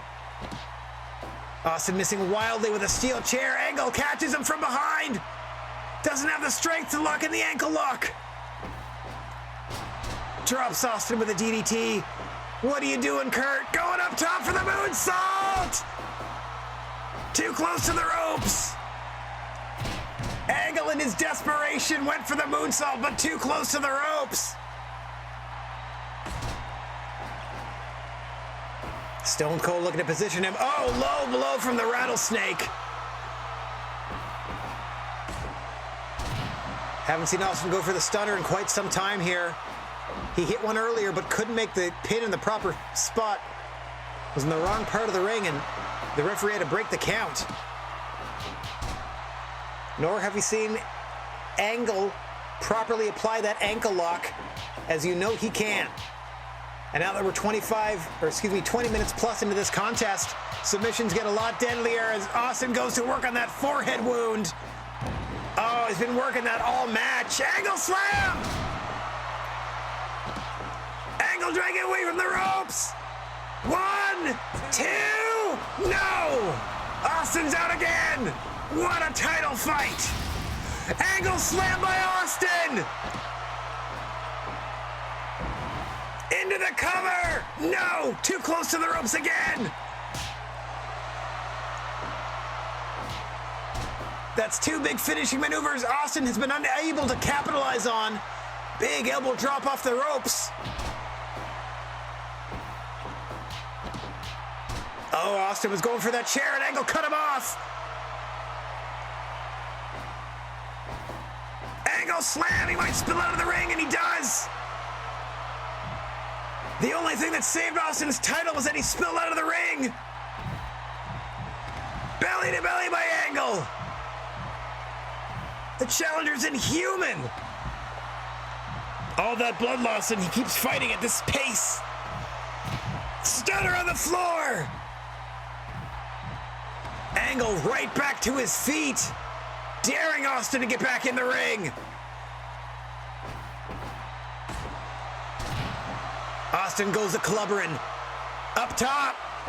Drops that elbow to the small of the back. Angle slam! Drags it away from the ropes towards the center. This could do it. 1, 2. Austin out at 2. Angle buying some time here with the quick DDT. Austin fights him off, going up top again. I don't think I've seen Stone Cold go to the top rope this much in a single matchup before. Now it's Angle's turn with the moonsault. Can't get the pin right away. Austin back to his feet. Trying to set Kurt Angle up in the blue corner now. Once again back to the top rope. Oh, another elbow to the small of the back. Those have to be taking their toll on the Olympic gold medalist Kurt Angle. Austin trying to fight his way out of the corner now. This is what being GWA champion means to both men. Back to that vicious assault with the steel chair. He has till 5 to stop. Breaks at 3, but Angle fights on. As we're cresting toward the half-hour mark in this championship contest. Angle throwing Austin across the ring now. Angle slam, center of the ring. Austin's right back to his feet. Austin once again wailing away with those rights. Off the ropes. point of the elbow to the forehead. Back and angle into the center of the ring once more, so we can dish out more punishment. And then back to the chair. This is the third time in the match. Ref, you gotta take that chair away.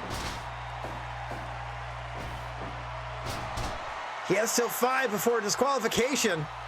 But my word, I don't even know where he hides that thing.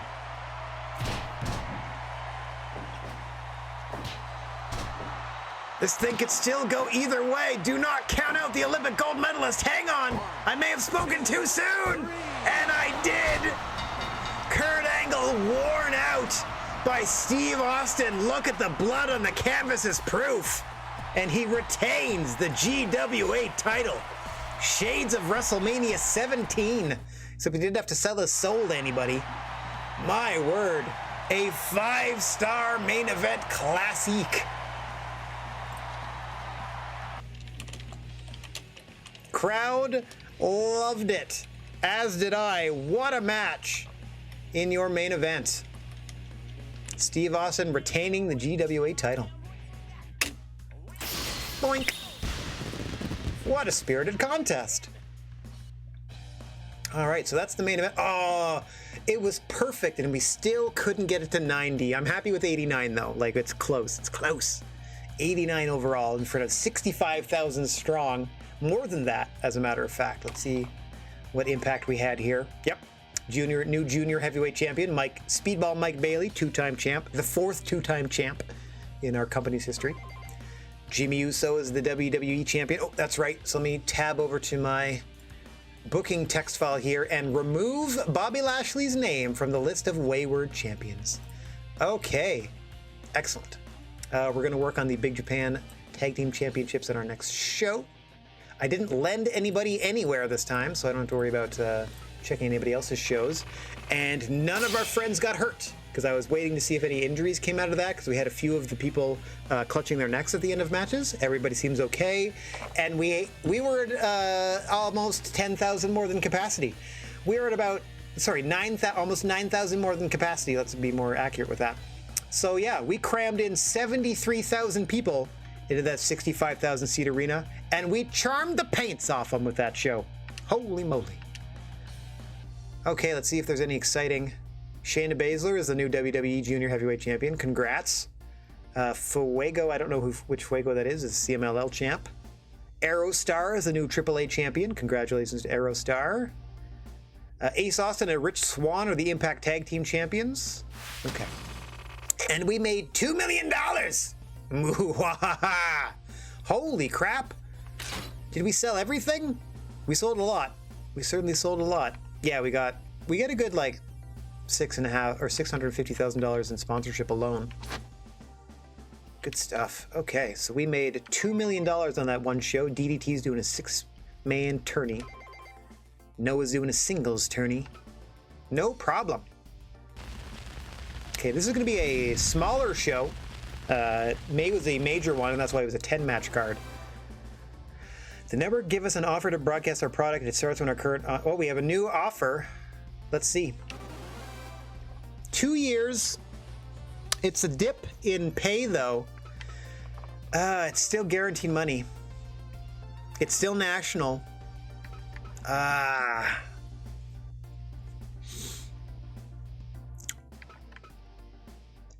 I'm not in this for the money. Like, I just want to be broadcast, so I'm okay. All right. 2 years, though. I just kind of want a 1-year term. I'm going to roll the dice and bet on ourselves, because we've gone without a broadcasting contract before, but our shows were so strong that we got a good offer. Like, we're currently making $500,000 every month for a term of I don't know how much longer. So I don't want to take a step back, but this is a pretty good... All right, I'm going to bet on me. Faces are a runaway success. Can't fans get enough merchandise for the baby faces? Good stuff. Our baby faces are super popular. That's awesome. So we're going to save that. So some of our merch is hot. Let me hang on before I do anything else. We always do our training center maintenance first. That's why we have the best facilities in this imaginary world. That's why we're able to get such high quality talent on our payroll rather easily. So we're able to do a lot of things. Okay. And then once we do our normal maintenances, I am going to upgrade the ring doctor because it's do this one that's under 200. Ba-boom! All right, I'm going to leave the rest. Then just every month I'm going to just keep upgrading everything I can. And then if I ever hit like, you know, $30 million, I'll spend 10 of it to upgrade the gym again. Probably just to try to maximize the other facilities. I don't intend on having like a 60-person roster. That seems like way too many. Okay. So we burned out of all the t-shirts, towels, and photos, and the branded snacks, which is great because we have to. Otherwise, they're not going to be useful to us. I don't think I need to make anything because I'm going to do a smaller show that's probably like 15, 18,000 seater. And I'm just going to bring these things. And I'm planning on going to Mexico anyway, so I'm hoping these cheap goods and the masks will move. I'm hoping the rest of everything will go. So I'm not going to produce, I'm not going to spend $1 producing anything. All right, let's check here's our broadcast contract. We have 6 more months of it. Oh, geez. See, it's exactly the same, except we would have gone down in money, but I don't know if that, I think this is just a 1 year. I don't know if we're going to do better than 300,000 for 2. I should have grabbed it. Oh, well, we'll figure it out. Okay, records and help. I need to do personal advice because between shows, people start talking about their money. And that leads to trust issues, so I need to nip that in the bud. So Ilya wants more cashola. So let's go back to human resources consultation, and then look up Ilya Dragunov. What's up, buddy? We're going to change their salary, give him a little pay bump. There you go. There's somebody else that we just hired that I also need to give a pay bump to. I'm trying to go fast, so I hope people don't notice. Somebody wasn't making the money that everybody else was. Okay, it's probably our new hire, who's already in, who I've already alphabetized and stuff. So if you didn't notice, let me just spoil it right now. We have hired, where'd you go? We've hired Chris Statlander to be in our junior division. So they're going to be debuting in our upcoming #1 contendership tournament. So we're going to be booking them. And then we just gave them a quick raise because I'm trying to get all my peeps to at least $2,000 a month. I figure that's bare minimum to try to live on. I don't know what their expenses are, but that's my baseline for trying to pay them. Let's see. Yeah, more consultations. Oh no, not consultations. I need the advice first. Kenny Omega has been talking in the locker room about money. No problem. Go down to consultation. Talk to Kenny. What's up, Kenny? There you go. Little boost for you. Save that again. And what else can we be doing here? We go to records again. We go to personal advice again. Moxley wants more money. We didn't even feature him last show. I don't have him booked on this show. Human resources, consultation. So long as we keep them busy, if they're not working for us directly, if we can oh my gosh, this guy's making bank. If we can send them somewhere where they're gonna make money or be put on a show and do well and stuff like that, that also keeps them happy. So we're gonna try to balance these things out. Okay. No trust issues. Everyone's good. That's okay. It was only a handful this time. That's good. All right. So I don't think I need to make any merchandise. So I'm going to skip that part of our normal planning, but I do need to invite 2 people in from Big Japan Pro Wrestling because we intend on putting the Big Japan tag team titles on the line. So we need some friends in to do that. Let's go down the line here. Big Japan. #1, I'm bringing in because they signed Hollywood Hulk Hogan, and how could I not bring in Hulk Hogan?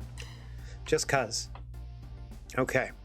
I mean, I know personally not a fan of him as a human being, or well, as a wrestling character, kind of a dingus too. But as a heel wrestling character, very effective. Come on, Hogan. Hogan coming in. Okay, so now we got to find. Not find, but now we save that real quick, and then we'll go to event and invite, and from someone here needs to team with Hollywood Hogan. Oh, let's do Drew Parker, since it seems like they're already 6-person champions together, so these guys have already teamed. So let's go Drew Parker and Hollywood Hogan, trying to bring the New Japan or the Big Japan belts back. It's either going to be him or Quiet Storm. Let's see. B, B+, C, C+, C+, C+. He's in poor condition, though, is the problem. Yeah, these are like deathmatch wrestlers and shiz. That's funny. Okay, Drew Parker. Yeah. All right. Hulk Hogan and Drew Parker coming in to try to take those belts. 1 second. I need to update my text file. I can do the guest part later. All right, so that's the invitations done. We can book our show, and then we'll worry about sending people elsewhere. So let us book our event, a standard event. We're not going to be doing it in America at the 65,000 seater. We're going to try to do $20 in the biggest Mexican arena. 18,000 people. Okay, so this is going to be a 7-match card as well, starting with our booking from our main events backwards. Our first main event is going to be Eddie Guerrero with his first Hall of Fame title defense against the leader of the Heartbreakers, Shawn Michaels. Shawn Michaels, Eddie Guerrero is your main event. And then below that, this is where we're going to put the Big Japan titles on the line. Oh my gosh. He's also the... Okay, never mind. I'm not going to do anything there. He's also the heavyweight champion. I'm not going to take their heavyweight title. I'm going to try to give them back their tag team titles. Okay, well, I bring in some big guns from Big Japan. Drew Parker, who's already 6-person tag team champions with Hogan, up against Hollywood himself. Oh, I was hoping one of the 4 would be... Okay, it's a different boot color. I like the white boots. I was hoping one of the 4 would be his 3 Ninjas High Noon at Mega Mountain wig, but that's okay. 20? Oh, I think we might have to bump this down to $10. I'm prepared to lose money on some of these shows, but I'm just trying to do my best as to not. Okay, now most of the rest of the show is this here. What am I trying to say? Junior heavyweight #1 contender tournament. Like here, let me just. This is what we're booking. I've went over this before, so we've already booked Shawn Michaels, Eddie Guerrero. We've already booked the tag match. We're working on right now booking Darby Allin, Dragon Rojo Jr. But let me just replace this really quick with the reveal that, of course, it was Chris Statlander. That was our newest hire. We'll be facing Dave Mastiff in the first round, so we need to be booking Darby Allin, Dragon Rojo Jr. at the moment. That is, of course, if they're healthy and ready to fight. Which corner are we in? Red corner, so that's going to be Rojo first. Dragon Rojo. Oops, come on. Dragon Rojo Jr. Oh, wrong side. Boink. I like to put the heels in the red corner. Babyface Darby Allin. How you feeling? Feeling good? Looking good? All right. And then we had some more tournament action as we have Flamita and Bill Bullock going at it. Yeah, we've split up the Yard Dogs to go into singles competition in this one. So here we see Bill Bullock, master of the stomach claw. The deadliest submission move in all of wrestling. Be going up against Flamita. Strong Heartbreaker presence in this tournament so far. Sure, let's wear pink. And then here we had some trios action I was booking. We were going to do the Doldrums. This is a powerhouse team if I ever saw one. As we start with Drew McIntyre here, we put in the wily, conniving veteran and leader of the Doldrums, Raven. And then you sprinkle in a dash of pure, unadulterated monster with the Undertaker. So that's one half of that. And then on the other side, we do a 3-pack of the standard. Powerhouse Hobbs, Brody Lee, who performed rather poorly, I must say, against the Undertaker last month. And then Bret Hart's coming in, leader of the standard. Boom, there we go, big 6-person tag. And we're ending things off, hang on. Tournament styles again, the other 2 first-round matchups. Okay, we got Buddy Murphy, Ray Phoenix coming up. Right about here. So let's put, Jesus, Ray Phoenix gonna be okay? How you feeling, buddy? Feeling great is Ray Phoenix, no problem. All right, in blue against Buddy Murphy. Let's put him in something different than he normally wears. Sure, we'll put him in red for now. And then our first matchup is, of course, Chris Statlander's debut for us, going up against Dave Mastiff. First round of this junior heavyweight #1 contender tourney. Dave Mastiff There you go. And Chris Tadlander. Boink, boink, boink. Well, that's fun. Let's go with that. I think it's the most recent outfit. Close. Definitely close. Drop that down to 10. There, we made a bunch of people are showing up. We're going to cover our rent, which is all I really care about here. We make a ton of money in sponsorship, so I'm not too concerned about that. I'm not spending any money on merchandise, so any merchandise, it's all just sales, so it's all just straight profit from the merch. So I'm okay taking a bit of a bath on the actual ticket price. I'd rather just get people in the door. So we have at least 18,000. So that's the biggest. This is the biggest venue we can run in Mexico anyway. So we are all set. We have our first round matchup set. We have a trios match in the middle of it. Then we have a couple of title matches to round us off. As I said, this is a smaller show for us, but we're still trying to get some quality work done here. All right, now that we've done that, we have a ton of talent that we can send places. So let's start doing that. Let's go ahead and loan, for example, WWE. We're going to loan them Kenny Omega. Yep, so Kenny, I'm going to write all this down underneath Omega to WWE. And everybody that we send, we're going to save afterwards, just to make sure things run smoothly. New Japan, we're going to send them Mitsuharu Misawa. Why wouldn't you? I wonder if I can send someone to every single promotion. I'll just try to pick the best every time. Okay, save. Event. Loan. Who's next? AEW. Who do we want to send AEW? Let's send them Jon Moxley. Jon Moxley. AEW. Moxley to AEW.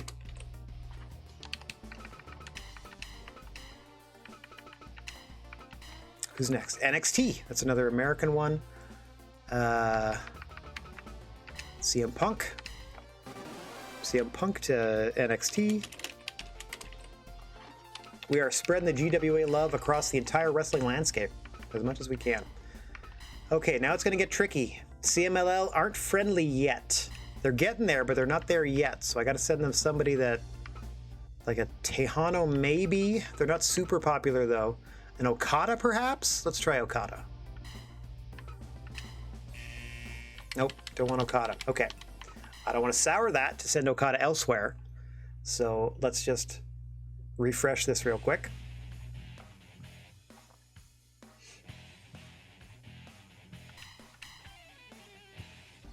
All right. Done, done, done, done. We're down to CMLL still. Who else? Ooh, Keith Lee's starting to lose faith. We haven't booked him in a little while. New champ. Let's try Tejano. His only popularity is in Mexico. No. Okay. No problem. We'll try again. Just gotta find the right person to send to CMLL, and then we'll continue on down that list. Like, while I'm doing it, I might as well continue to just book all the way through and get one person from my roster sent everywhere. All right, CMLL. How about Kenta Kobashi? Kobashi to CMLL. Sometimes they don't even use them. It's just the fact that I send them. It helps. All right, who's next? Some of these are like international superstars, and it doesn't matter that they're not technically like, native to the area that I'm sending them, Big Japan. This is a Japanese deathmatch promotion. Let's send them Randy Orton. Boom, Orton to Big Japan. Small show for us, but there's an opportunity for growth for the entire industry, so that's what we're going for. Friendly with AAA. Who do we going to send? Oof. Kurt Angle's going to take the month off. Austin's going to take the month off. Oh, Liger. What's Regal got? Oh, Regal's got some weird belts. Yeah. He's super in Europe, so we're going to send him back to Impact. Let's see. AAA. We're doing AAA right now. I'm just trying to remember. Do you guys want Okada? Okada to AAA. We're doing it. We're doing it. We're going to send somebody to every single promotion. AAA is done. I mean, we're already here. We might as well keep going. Ring of Honor. Ring of Honor is in America. We are friendly with them. Okay, so who's popular? We can just send them off. Becky Lynch. Becky Lynch. Becky Lynch. Becky to Ring of Honor. Okay. DDT. How about Mad Polly? How you feeling? Mad Polly to DDT. Excellent. That's where he came from initially. DDT. I mean, at least in real life. Save. Loaning out. Just a handful more to go. All Japan, another Japanese promotion. Would y'all like Keiji Muto on your show? Boom, we sent Muto to All Japan.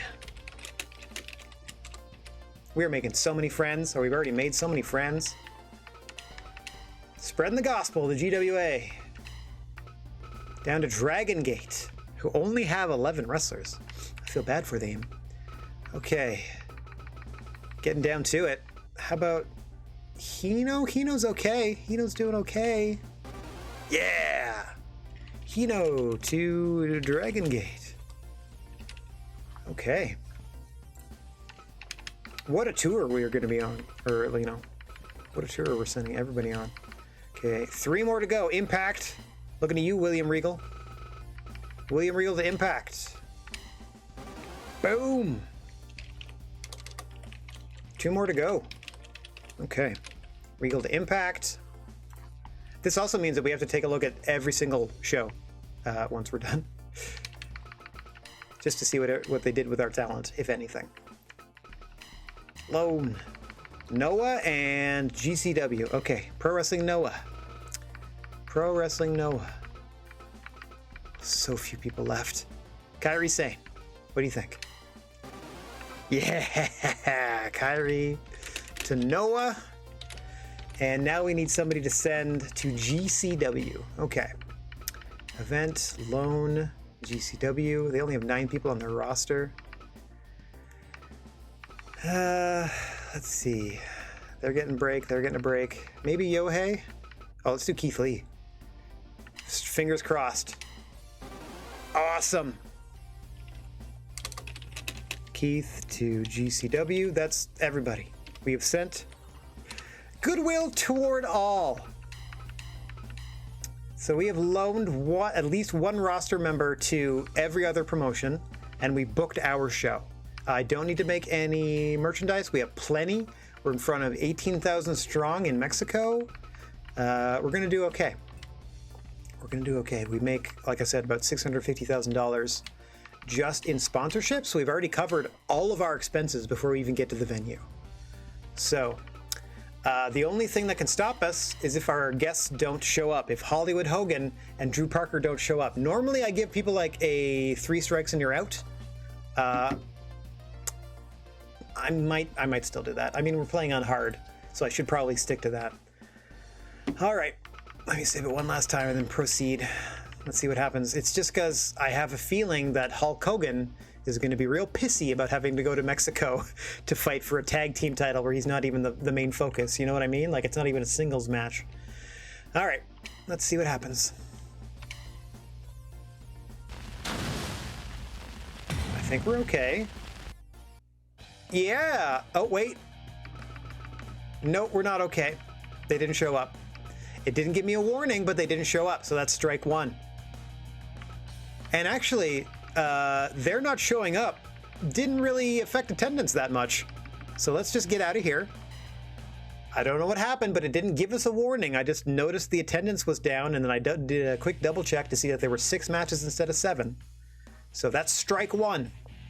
2 more attempts. And we gotta play it where it lay. 3rd time out. Here we go. Are we gonna hear about it this time? Or is it just gonna be sneaky? Oh, everybody showed up for work this time. Okay, it only took 2 tries.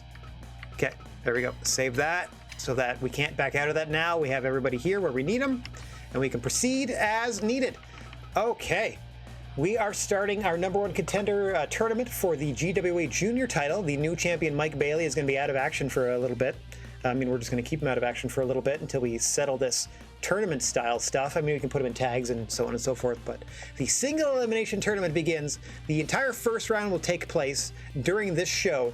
The first 2 matches and then matches 4 and 5 are your first round action, starting with Chris Statlander, the newest signee to the GWA, versus Dave Mastiff. And it just occurs to me that I didn't sign anybody this month, but that's okay. I don't have to grow my roster month after month after month. I can just let it happen more naturally than that as we need to.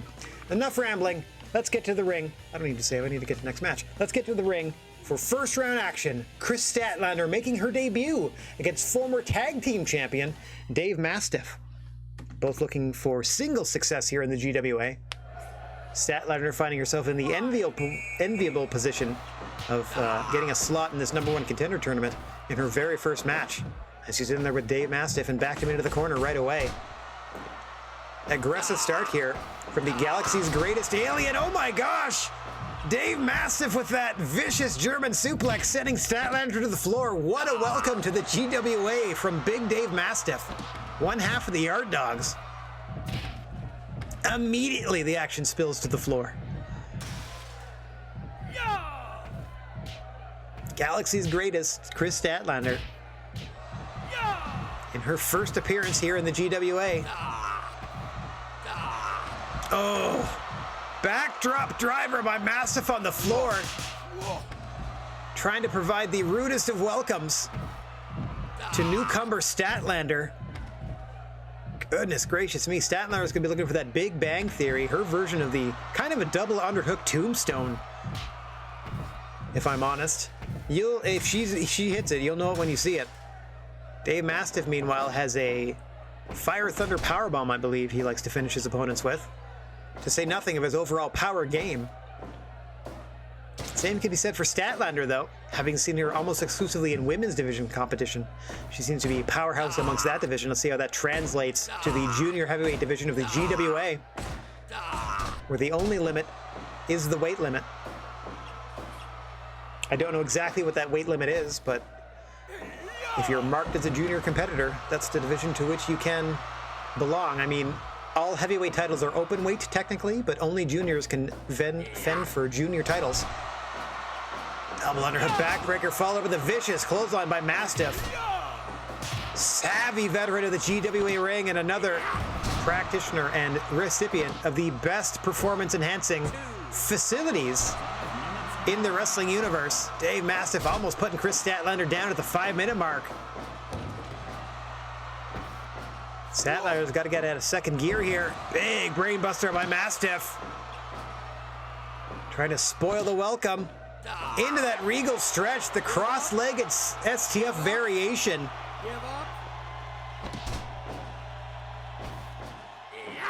It has been all Mastiff here. Trying to get the crowd behind him. Long-serving member of the GWA roster. Looking for his first taste of singles success, much like his partner Bill Bullock, who is also in this tournament. Both halves of the Yard Dogs vying for the opportunity at singles gold in this one. Hang on! That's it, the Big Bang Theory! The double underhook tombstone into the pin! Oh, Mastiff escapes! The first major flash of offense from Statlander, and what a move it was, but wait a minute, he's got his feet on the ropes! Statlander able to still kick out. Underhook exploder. Wrist clutch style by Mastiff, dropping Statlander and maintaining the advantage. Huge brainbuster. Statlander planted into the center of the ring. Fights her way back to her feet first, but she's dazed. Hang on! Scissor kick to Dave Mastiff! Into the cover! 1, 2! No! Mastiff rolls a shoulder. Statlander's got to stay on him here. She took quite a beating in the opening minutes of this contest, but she endured. Hang on! Oh, I don't know how much more she can endure with brainbusters like that. Mastiff may have been rolling her over for this STF. Statlander gets out of it. Oh, the rolling hills. Statlander rolls through on her own. Double underhook into the backbreaker by Mastiff now, trying to drag her into a position more advantageous for a pin or submission. Hang on! Misses the big elbow. Statlander sending Mastiff into the corner, but some poor ring positioning there. It's her first time in the GWA ring. Didn't quite get her positioning right. Tripped into the corner. Allowed Mastiff to maintain the offensive advantage here. Into the cover! Statlander out at 2. You can see her gasping for breath between maneuvers now. Hang on! Electric chair drop! Mastiff counters! Brainbuster!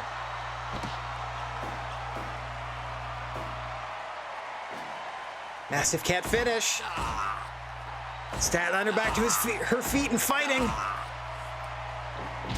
Huge clothesline by the Galaxy's greatest. Send off the ropes though by Mastiff, a clothesline of his own.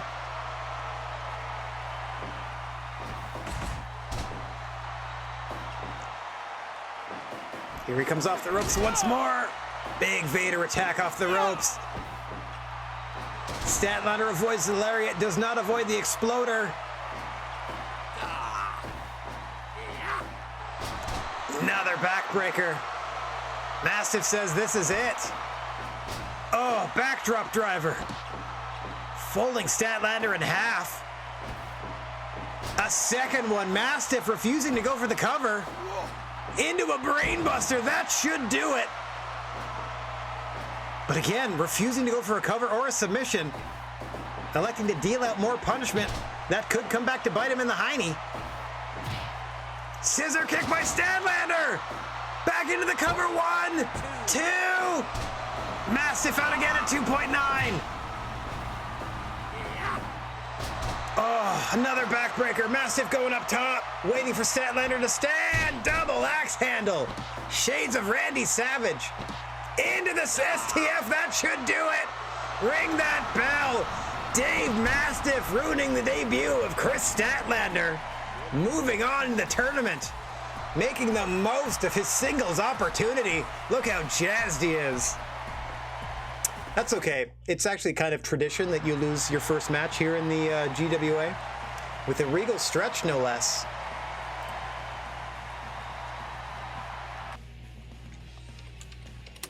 Okay, I can already...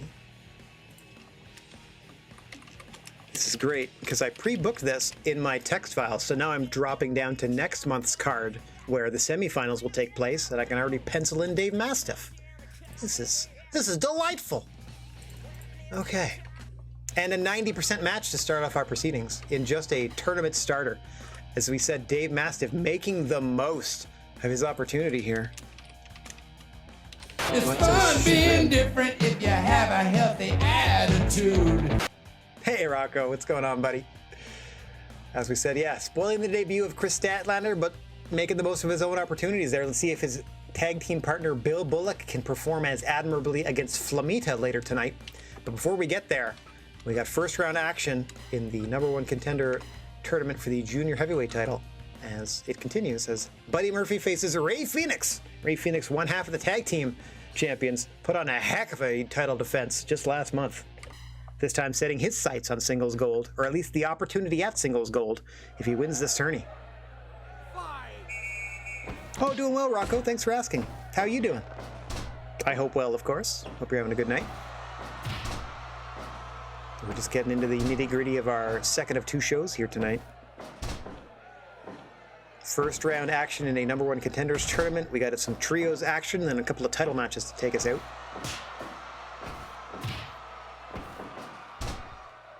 Oh yes, plus we literally need to do a spot check on every other promotion in our wrestling world because we sent one roster member from the GWA to every other promotion because everybody likes us and we can be friends with everyone. Hang on. Sliding V-trigger by Murphy. Looking to make short work of Phoenix here. Trying to knock the tag team champion out. Likewise, Phoenix trying to knock Murphy out with that flurry of kicks.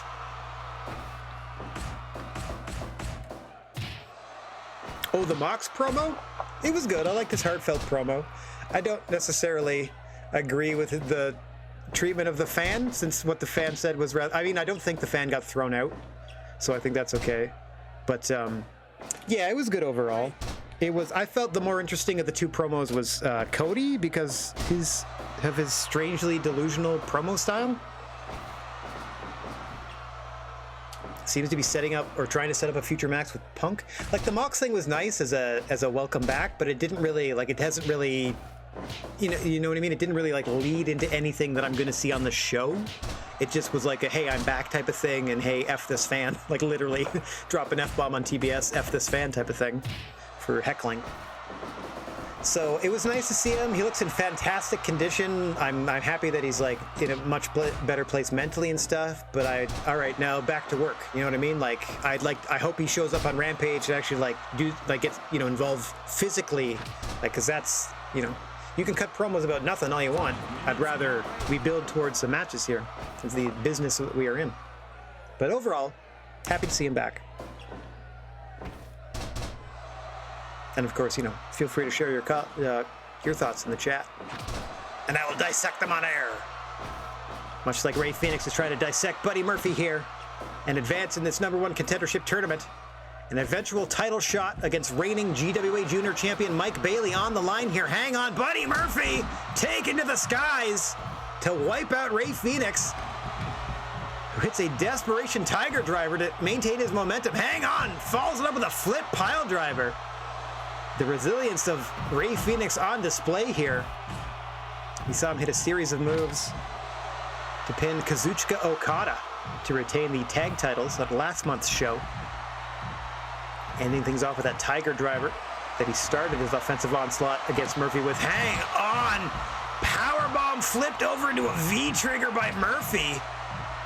Phoenix responding with a super kick. Spikes him with that over-the-shoulder DDT. Called a Canadian DDT because it starts in a Canadian backbreaker position. Now Buddy Murphy retreating to the ring, the only place you can end this contest by 3 counter tap out. Oh, and he's spiked on his head by Phoenix into the cover. 1, 2. Murphy out at 2. Buddy lives to fight another day as he spins and spikes Ray Phoenix with that twisting brainbuster. Both of these men with very effective strike combinations. Hang on, victory roll spells victory for Buddy Murphy out of nowhere. A surprise pin attempt successful against one half of the tag team champs. Buddy Murphy moving on. Not quite the marathon of the first match, probably, oh my gosh, but widely regarded as in a better match. That's crazy. That was less than 10 minutes and almost perfect. Look at that match evaluation. Everything the crowd wanted to see. Okay then, off to a real good start. All right, now we're breaking up the first round of junior heavyweight action with a trios match. The standard of Bret Hart, Will Hobbs, and Brody Lee are taking on Drew McIntyre and Raven representing the Doldrums, and they are tagging up with uneasy ally, The Undertaker, who just last month mopped the floor with Brody Lee in singles competition. I feel like we're further deepening the feud between the standard, the Doldrums, and outsider Undertaker in the, you know, because leader of the standard, Bret Hart, obviously not impressed with the performance of who is meant to be his right-hand man and muscle, Brody Lee, against the likes of The Undertaker. So let's see how they can sort of further the conflict or resolve things in this trios matchup. Hiya! See if some more singles contests can spill out of it, i.e. Bret versus Taker eventually, after Bret does, you know, or sorry, after Taker fights, you know, Hobbs, maybe. Quick tilt-a-whirl slam there by McIntyre into the no count. Hobbs in the singlet representing the standard. Drew McIntyre repping the Doldrums plus Undertaker. Leader of the Doldrums, Raven, currently on the apron with the Undertaker. I can kind of make out the two of them sort of having a very muted conversation between the two. I see Raven doing most of the talking, as you would expect. No doubt trying to lure Undertaker into the actual fold of the Doldrum, making him an official member, but who knows if that will come to fruition. For now, Undertaker focused on getting back into title contention. If he has to go through the standard to get there, that's exactly what he's going to do. Started with Brody Lee last month. Let's see how Brody Lee rebounds in this trios match when he has two teammates to rely upon. Oh my gosh, Drew McIntyre just trying to slap the beard off the face of Brody Lee here. Now we're going to see the Undertaker and Brody Lee across the ring from one another for the first time since that. I hesitate to call it a match. It was a squash match. It was a drubbing to Brody Lee from the Undertaker with love. And that's exactly the sort of trouble that Brody Lee got in last month, trying to trade strikes with the Undertaker. He's doing a slightly better job this time, but you can see that now that he has other teammates, nice double team powerbomb there, to rely upon. Oh, Bret going for the top rope. Normally likes to stick to the most dangerous rope, the second. And now a double team powerbomb for Bret as the leader of the standard. Oh, gets spiked with an even flow by Raven. Raven looking to make short work of the standard here. One. And Bret out at one. What resilience from the former WWF champion Bret the Hitman Hart. The excellence of execution and leader of the standard here in the GWA. Up against the leader of the Doldrums, Raven. Surprising Bret early with that even flow DDT. See if Raven can maintain the advantage and eventually wear the Hitman down for that 3 count. Nice suplex now by the leader of the Doldrums.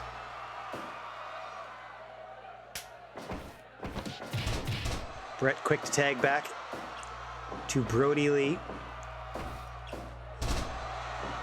Raven, to their chagrin, maintaining his offensive advantage in this one. That all-important Big Mo, as Jonathan Coachman used to say.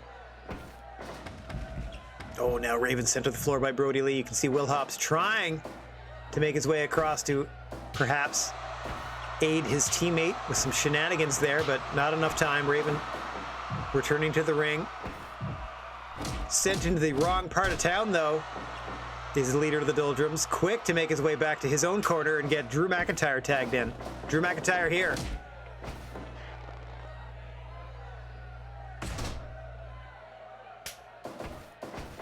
Yeah, those are pretty much my thoughts, Rocco. Like, it was good. Like, it was good that he was open about things. I'm glad that he's feeling better, but ultimately, like, it was just a welcome back sort of thing, which is fine.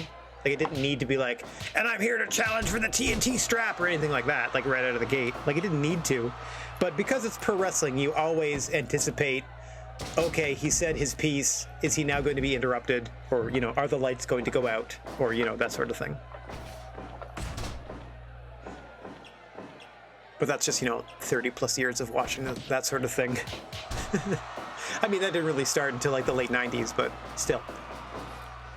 Huge main event spinebuster by the powerhouse Will Hobbs. In there against the power of the Doldrums, Drew McIntyre. We saw Rey Fenix unsuccessful in his matchup earlier. Yuji Hino getting the month off. Those are the other two members of the Doldrums headed by Raven. Your current tag team champions, Yuji Hino and Rey Fenix. But now we see the Undertaker. I hesitate to call him Doldrums adjacent. An uneasy alliance here. Only because Undertaker is required to have tag team partners in a trios match. I'm sure he would have much rather gone it alone.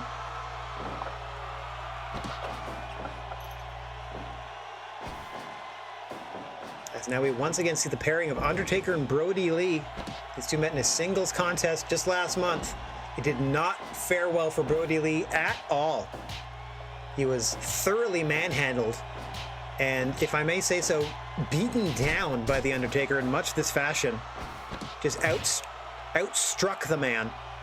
Definitely won the strike battle and then put him out with a last ride powerbomb. Lickety split.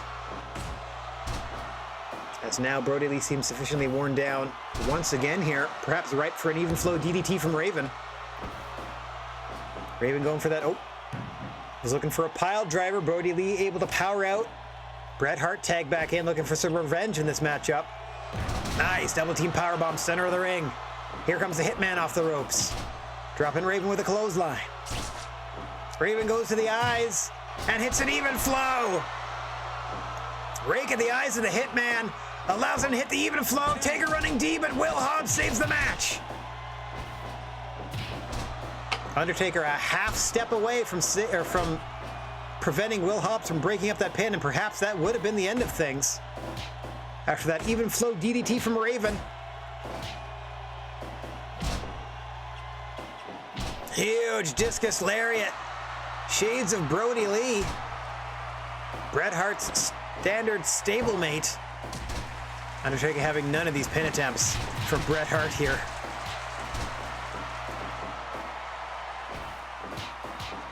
Nice discus lariat from Raven as he stares down Brody Lee as he backs into his corner and tags Undertaker into the match. Quick tag out to Will Hobbs. Powerhouse Hobbs against Undertaker. Not a matchup we've seen before, I don't think. Certainly not in the GWA. Could potentially lead to a singles match between these two if Hobbs is able to survive. Huge chokeslam by Taker, but Bret Hart is right there to stop the count at 0.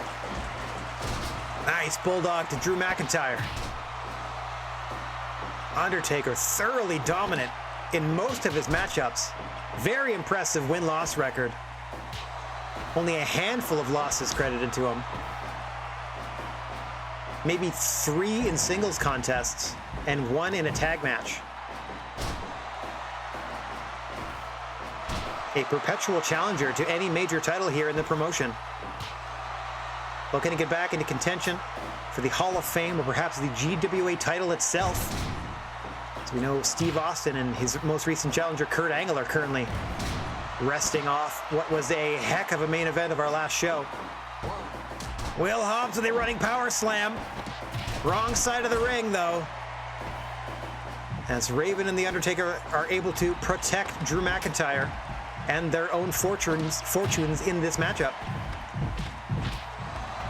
Now this thing spilled out to the floor. All 6 men are outside the ring. No countouts or DQs outside the GWA ring, so anything goes. You can see a steel chair is already coming to play. Big powerbomb combination to Bret Hart on that chair.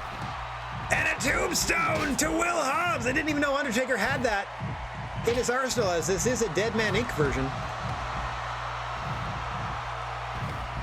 Deary, deary me.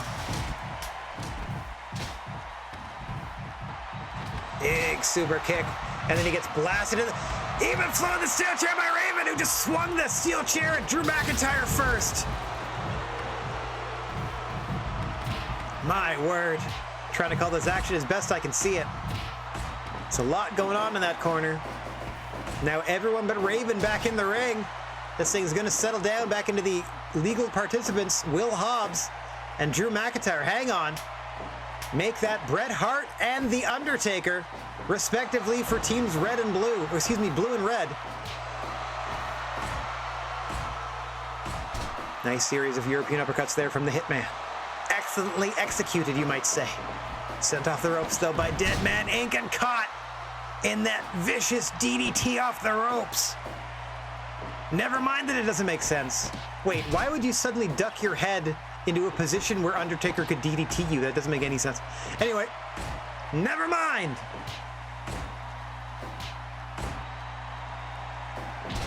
Huge clothesline by The Undertaker. Oh, Bret Hart lying in wait with that drop toe hold.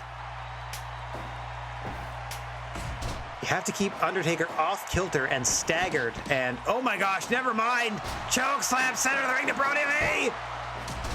Bret saving the matchup this time for the standard. As I was saying, you got to keep Undertaker off kilter, backpedaling, slightly askew if you're ever able to take advantage and ultimately end up defeating the man. I can see how quick tags might help. But here's Raven trying to put Brody Lee down, and he does! With a discus clothesline, Brody Lee's own finisher, used to end the man.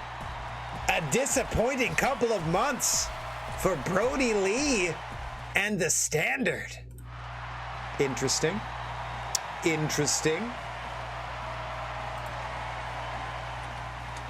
Big win for Raven. All right, Raven pins Brody. Brody, what are you doing, bud? In a bit of a skid here. What do we got? 5-star classic, though. Great match. Everyone loved the match. No one's arguing about that. Rolling lariat. Did the job. Wowzers. All right, so back to first round action. Woo-hoo-hoo-hoo. What's up, Dork? Thanks for the woo. Oh, wait, so what's up, Rocco? Thanks very much for the shout out to Dork. All right. Back to first round action in the number one contender tournament for the GWA Junior belt. Flamita Bill Bullock. Winner goes on. Oh, wait. Winner goes on to wait to see who else they're facing. Oh, actually, wait a minute. Winner goes on to face Dave Mastiff, I'm just discovering. And okay. And then in our other first round matchup, we can tell you who Buddy Murphy is going to be facing in the semifinals. So Dave Mastiff and Buddy Murphy are awaiting their opponents. We're going to determine them in these next two contests. Good stuff. First up, we're going to see who's facing, as we said, Dave Mastiff next month in the semifinal round. It's going to be Flamita or his very own tag team partner, Bill Bullock. A potential for the Yard Dogs to explode, depending how this one shakes out. Flamita in the pink, representing the Heartbreakers. Bill Bullock in his trademark black and green, proudly representing the Yard Dogs. His tag team partner, Dave Mastiff, successful in his first round matchup against Chris Statlander earlier this evening to earn his way into the semifinals. Looking to join him is Bill Bullock. Looking to join and oppose him is Bill Bullock, who, as we know, finishes his opponents with one of two maneuvers. Either the prison plex, which is a sort of a muscle buster suplex hold, if I can describe it as such. And if that doesn't pin his opponent, the stomach claw will rip apart their insides and force them to submit. That's right. We have not banned the stomach claw, and Bill Bullock knows that full well, much to our own detriment. The hospital bills are staggering, but still, the fans demand Bill Bullock be allowed full usage of the move that he has mastered, the most dangerous submission move from 1980 to 1982 inclusive, the stomach claw. Flamita putting on a clinic here. A number of lucha-style arm drags, now into a single-leg lion tamer version of the Boston Crab, trying to pull his leg off and pop his neck out of socket. There's the standard single-leg crab variation from Bullock there, but Flamita able to power out almost immediately. Flamita feeling pretty good in his pink ensemble here. Oh, just slapping the taste out of the mouth of Bill Bullock. As you see him chop him down to the canvas there. There he goes. Back into that single leg crab with authority from Flamita. Nice monkey flip out of the corner at the 5-minute mark. Flamita traditionally seen on the other end of tag or trios matches, primarily as a member of the Heartbreakers. So neither one of these gentlemen overly accustomed to singles competition, at least in their GWA history. So both men with something to prove here. If for no other reason than to advance in the tournament with a potential opportunity to face GWA Junior Heavyweight Champion Speedball Mike Bailey at some point in the future. Give up. Yeah.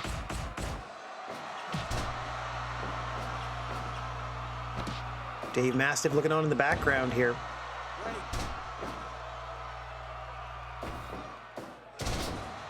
Already successful in his matchup, awaiting the result of this to determine his opponent at next month's show. Give up. Shots to the ding-dong and submission moves from Bill Bullock here to try to draw even. Nice shooting star into the pin from Flamita. Gets a 2. The non-stop athletic offense of Flamita, constantly keeping you moving, but controlling your movement. Nice super kick under the jaw. Flamita looking to springboard. Into the roll-up. Springboard Hurricane Rana. Bullock out at 2. Nice neck breaker. Hang on. Oh, thought he was going stomach claw. Flamita able to fend him off. That move is deadly. Flamita sent to the floor. Now Bullock just trying to get his wits about him. Trying to catch his breath, figuratively and literally. Flamita's non-stop in this one. Oh, just a straight left, flipping drop kick this time. Flamita coming alive in this singles matchup. Oh, spin kick to the back of the head of Bullock. Bullock misses a big boot. Oh my God! Double underhook into a backbreaker. Across both knees of Flamita, who I am now just remembering has some crazy moves of his own. Hang on. Oh. Okay. That was just a slam in the corner. I guess that's to set people up for a top rope move. All right. Slam out of the corner. Standing Spanish fly. Into the cover for Bullock. 2. Flamita out at 2. Oh, Muscle Buster dropped into a powerbomb. Bullock escapes at 2. Good gracious. Poison Rana from Flamita. Looking to put Bullock away. Bullock goes low. You knew he would. The convict Bill Bullock going to the top. Fist drop to the bum bum. Oh, God. Okay, so that was a fisherman's muscle buster into a face buster, or into a face crusher, into another springboard Hurricane Rana. 2, 3, Flamita wins. What an impressive display. Oh, so far they're crushing it. Rocco's asked in chat what my thoughts on Hook are. So far they are crushing the way they're booking Hook. All that anticipation for ages, and then he gets in the ring and he's just bodying people. Like, I don't know if you watched, I don't know which feed of Dynamite you watched. I was watching a TBS feed. They already have like Hook-centric commercials where it's just like hook, hook, hook, hook, hook, watch Rampage. Like, that was the whole commercial. It's great. So they're definitely doing a nice job. I like that, like, there's so much opportunity in that company because there's so many people that, like, I'm not intimately familiar with. Like, I haven't been watching them on TV for 7, 8, 10 years type of thing. Here and there. Plus there's fresh matchups. Plus there's just a whole different energy to that thing. Okay. Dave Mastiff losing to Flamita. Let's make sure to write that down. And that one was 77%. Really? I would have thought with all the Flamita's fun, fancy moves, maybe they weren't the right type of fun, fancy moves because they were a lot of lucha stuff. Okay. That Swan Dive Hurricane Rana did the trick, though. Crowd still loves it. Let's get into our final match of the first round. So with that victory, Flamita will be facing Dave Mastiff next month in the semifinals. The other semifinal is going to be Buddy Murphy versus either Darby Allin or Dragon Rojo Jr. Let's get down to the ring immediately and determine who that's going to be. Hoya!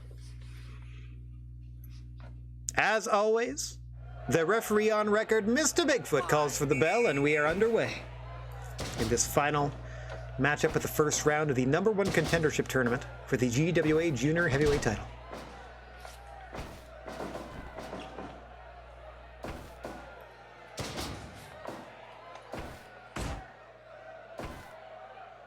Darby Allin backing Dragon Rojo Jr. into the corner. Rojo able to escape almost immediately. A little early in the matchup to be able to command your opponent to that degree. As you see a quick test of strength won by Darby Allin. Darby will be looking to drop Dragon Rojo Jr. or bury Dragon Rojo Jr. rather with that coffin drop. Dragon Rojo Jr. I believe uses a variation of the Tiger Driver or Batista Bomb. Sit out power bomb, let's say, as their finish.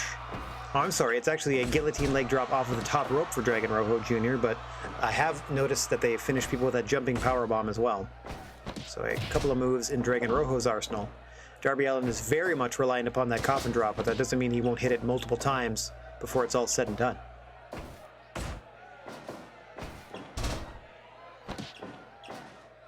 Bit of a stalemate in the opening moments. Darby Allin covering for a no count.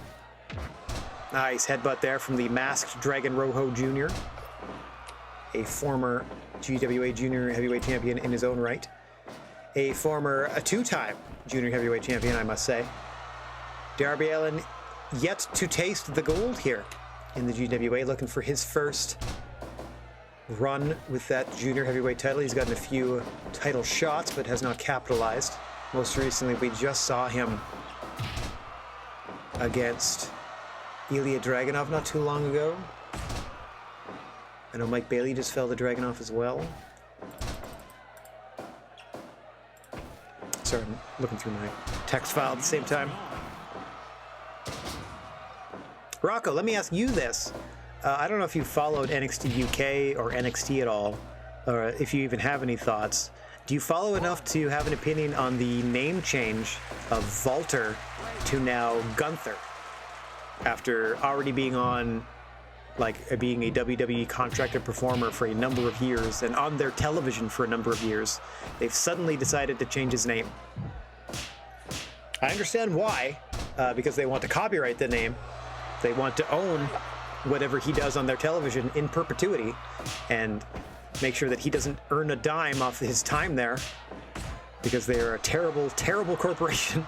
Anyway, I'm curious what other people's thoughts are. They initially wanted to go harder, and it had a last name associated with the first that was the literal name of like a Nazi U-boat captain or something, and they've at least backed off on that.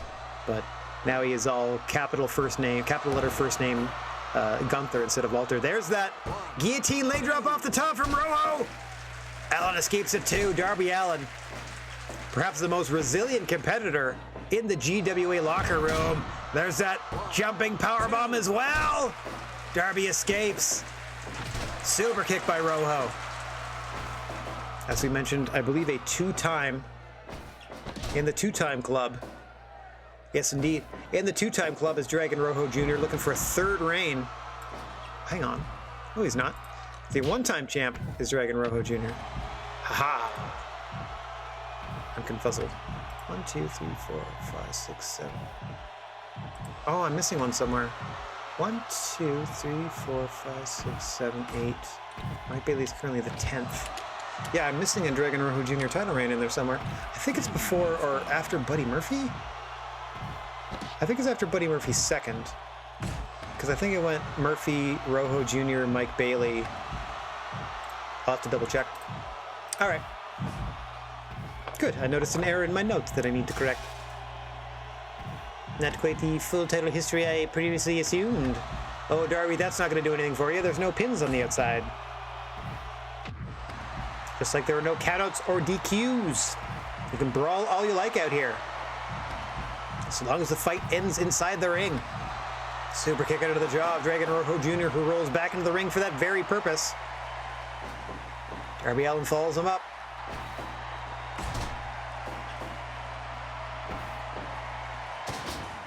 Big body slam from I want to say the challenger. They're both technically challengers in this tournament.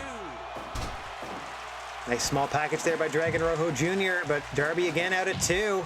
Big elbow in the corner. Rojo Jr. reverses it. Oh, misses a clothesline of his own. Darby sends him across the ring. Another big elbow.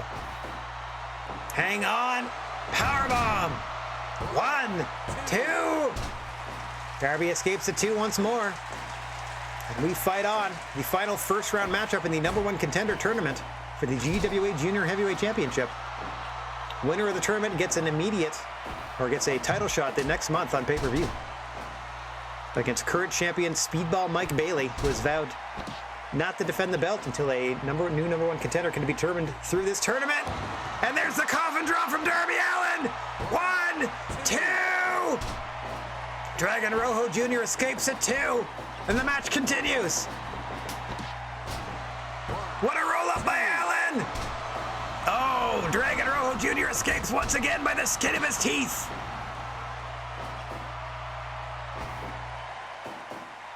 Another big jumping bomb from Dragon Rojo Jr. to Darby. And that will do it! Dragon Rojo Jr. continuing his quest to become a 3-time champion.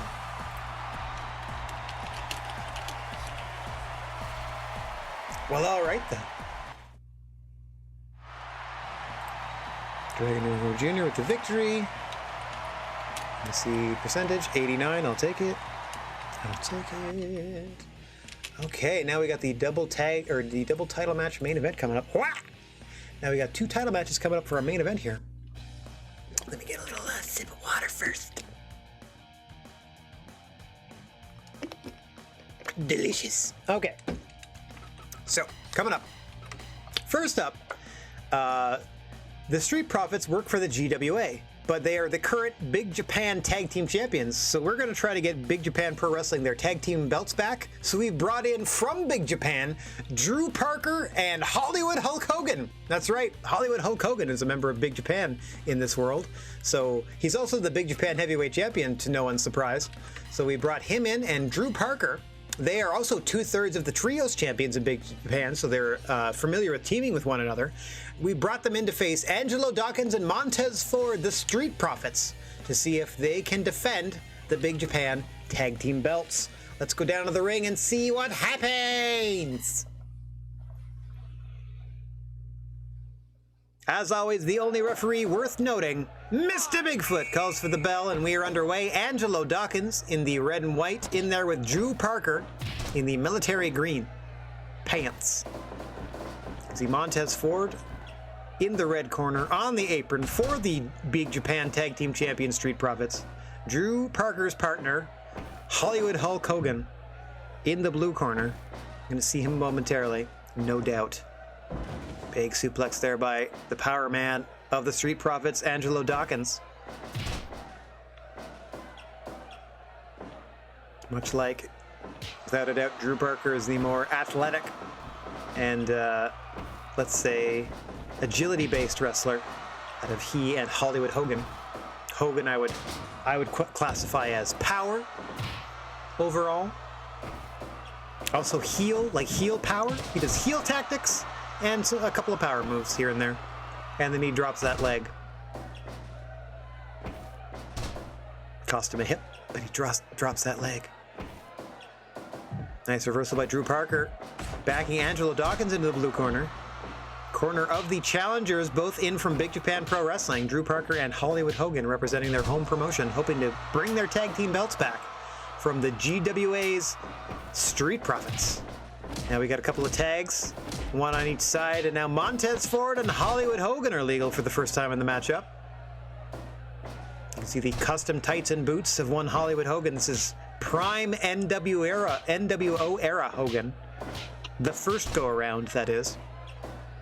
So this is Hogan in like 97, which is funny to think of. It was basically his renaissance, was his second lease on life in the wrestling world when he turned heel in 96. Which in and of itself was, dear God, almost 30 years ago. 5 minutes gone. Good gracious. Like certainly more than 25. Woof. And like 15 years before he ruined Impact Wrestling in like 2010, 2011. Crazy.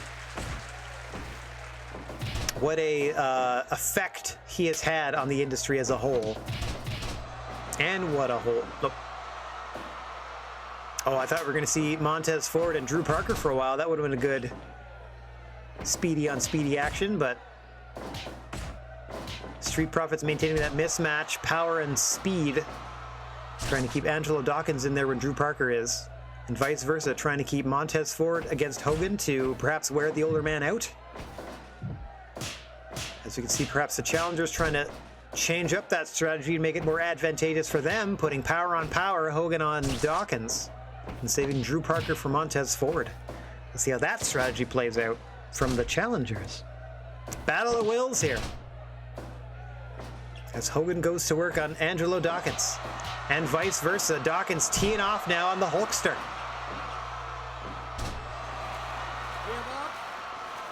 Slow it things down. Not that Hollywood doesn't already move at a glacial pace.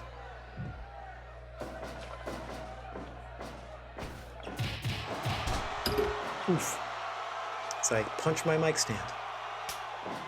Quick tag out to Montez Ford. Ford and Hogan now legal. Quick tags from your BJPW champions, the Big Japan Pro Wrestling champions, the Street Profits. Proud GWA roster members defending their tag team titles here. Parker and Hogan looking to bring the tag team titles back to Big Japan. Give up. As they are currently 2/3 of the Trios champs.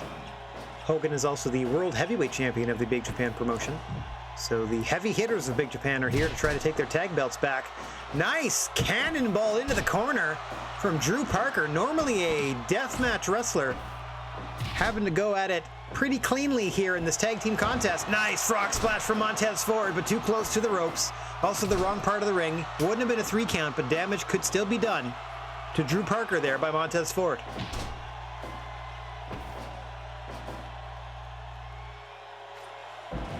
Nice delayed suplex there by Hollywood Hulk Hogan. Triple H, if you will.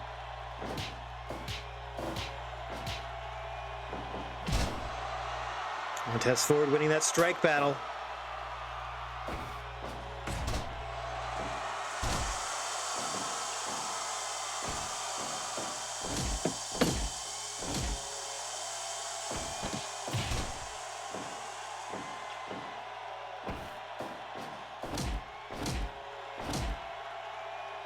Hogan definitely slowing things down now. Oh, rake of the eyes. No sold by Dawkins, who turns him inside out and almost pins the man with that huge lariat. Dawkins momentarily distracted by Hogan's partner, Drew.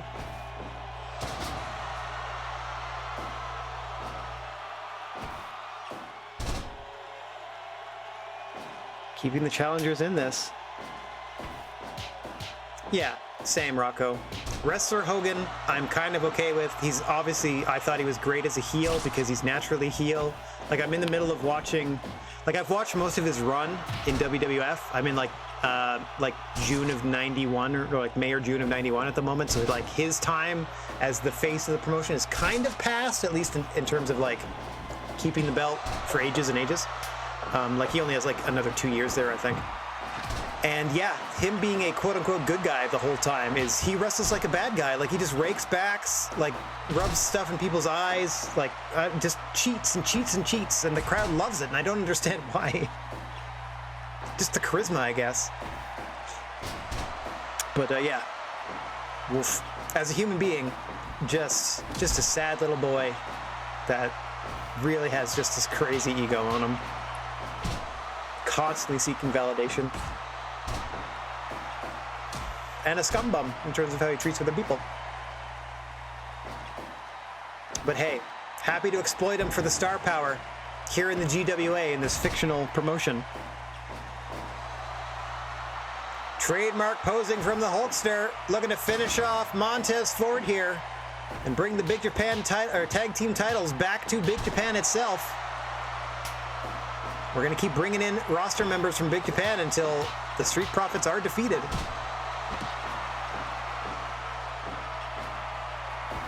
As we're headed toward 20 minutes in this one.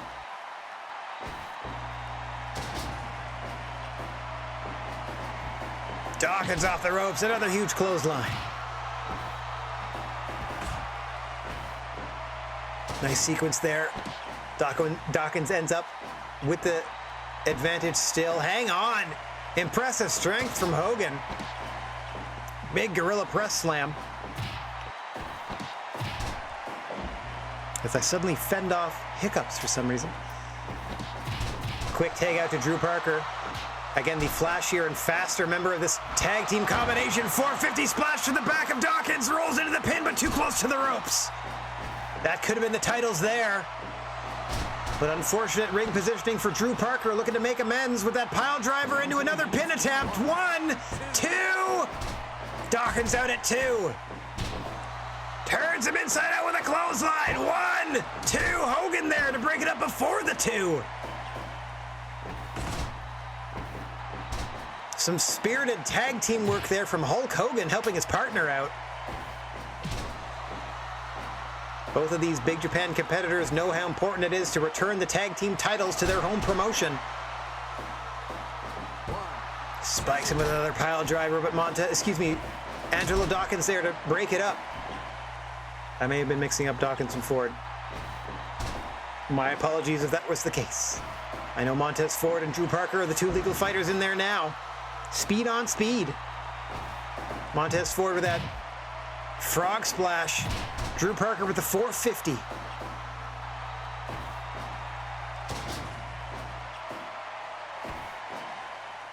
Ford with a couple of body slams, trying to set Drew Parker up. Trying to work him close to a corner. Wrong part of town, though, as these two men are content to slug it out.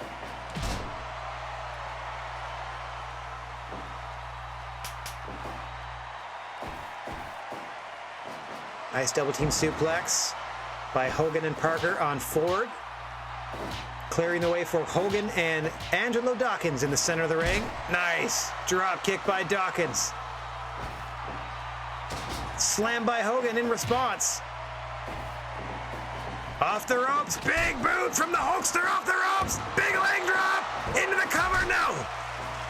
Montez Ford breaks it up. You saw the speed with which Hogan hit that cover as soon as he landed that leg drop. Classic Hogan. Huge slam once again. Oh my God! Angelo Dawkins knocked him out with a spine buster. Hulk Hogan is hurt. Hulk Hogan is down.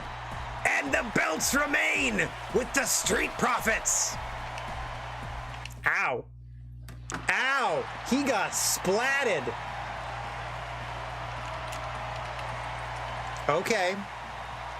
Angelo Dawkins knocked Hogan out. Splat. Yeah. See, I don't really mind that because, again, it's Hogan. So either way, it was going to be great. I'm no hero. I put my bra on one boob at a time like everyone else. Exactly. Also had one. I thought of this one. I don't think I have this linked anywhere else, but I thought of this one because he was moving so slow. By all means, move at a glacial pace. You know how that thrills me. Little Meryl Streep for you. All right. That paves the way for our main event. Hang on one second. Title retained, or title defense.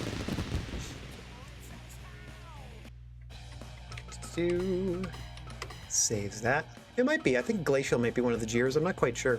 Some of them I have, or most of them I have, and then some of them I don't. Like, I don't think I have Bonesaw linked anywhere, but it's just because it's kind of wrestling specific. Like, if I were to ask you if you were ready for the main event. Bonesaw is ready! All right, then. Bonesaw's ready. So I'm ready to present Shawn Michaels, Eddie Guerrero for the Hall of Fame Championship. That's your second of two main events today. Let me get out of the way. Let me save it one last time. Get down to the ring one last time. For your main event, Eddie Guerrero, Shawn Michaels, Eddie Guerrero's Hall of Fame Championship on the line. These two just managed to miss each other when Eddie Guerrero unfortunately passed away, whilst he and Shawn Michaels were both in the WWE at the same time, albeit on separate shows. Just never, as far as I know, got across from the ring from each other one-on-one. So we are thrilled to bring it to you here in the GWA in this main event for Eddie Guerrero's Hall of Fame Championship. Still sporting his I'm Your Pappy shirt. As Mr. Bigfoot calls for the whistle. I just noticed it's a whistle because we're in Mexico. In front of 18,000 strong, Eddie Guerrero looking to defend the Hall of Fame Championship against one of the former champions here in the GWA, Shawn Michaels, the Heartbreak Kid. Eddie Guerrero winning this belt from William Regal a couple of months ago. This is his first title defense. We'll see if he performs as admirably as Steve Austin did in his first title defense of the GWA Championship in that barn burner against Kurt Angle just a month ago.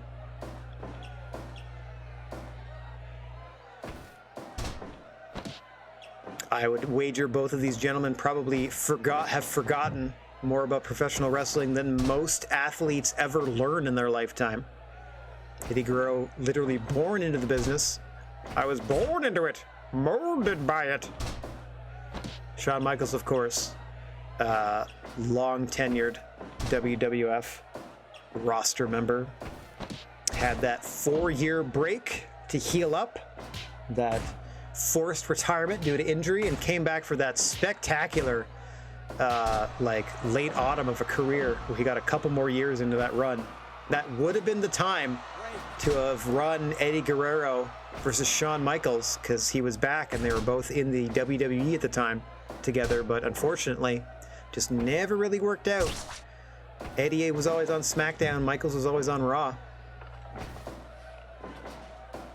But now they are across from the ring from each other here in the GWA, and we couldn't be happier to have you with us for this main event, for our final stroll down the gnarly wrestling aisle for the evening. Guerrero looking for the three amigos. Look at him kick those hips. Yeah. Michaels immediately back to his feet, though, as we're only 5 minutes into this matchup. Michaels with a suplex of his own in reply, trying to stay calm, cool, and collected as the challenger for the Hall of Fame Championship. Hang on, Eddie going up, frog splash! Just that quickly. Thankfully for Michaels, his legs were under the ropes. Trying to turn his fortunes to Shawn Michaels and gets a no count. Quick roll up for another no count. Meanwhile, Eddie's sitting pretty after hitting that frog splash into the Black Tiger Bomb. 2. Michaels almost wiped out. 1. Oh, kicks low. Out go the knees. Into the lasso from El Paso, or as close as you're going to get in this game. What strategy by Eddie there, taking the legs out. Can't hit sweet chin music if you can't use your legs. This has been all Guerrero, and a frog splash to the back. Rolls him into the cover. 1, 2. Michaels has a bit history of back problems. We know it all well. Another exploder into the cover. Eddie is cruising. Michaels barely escapes once again. HBK's got to get something going here. This thing's going to be over in a hurry. Backslide gets a 1 finally.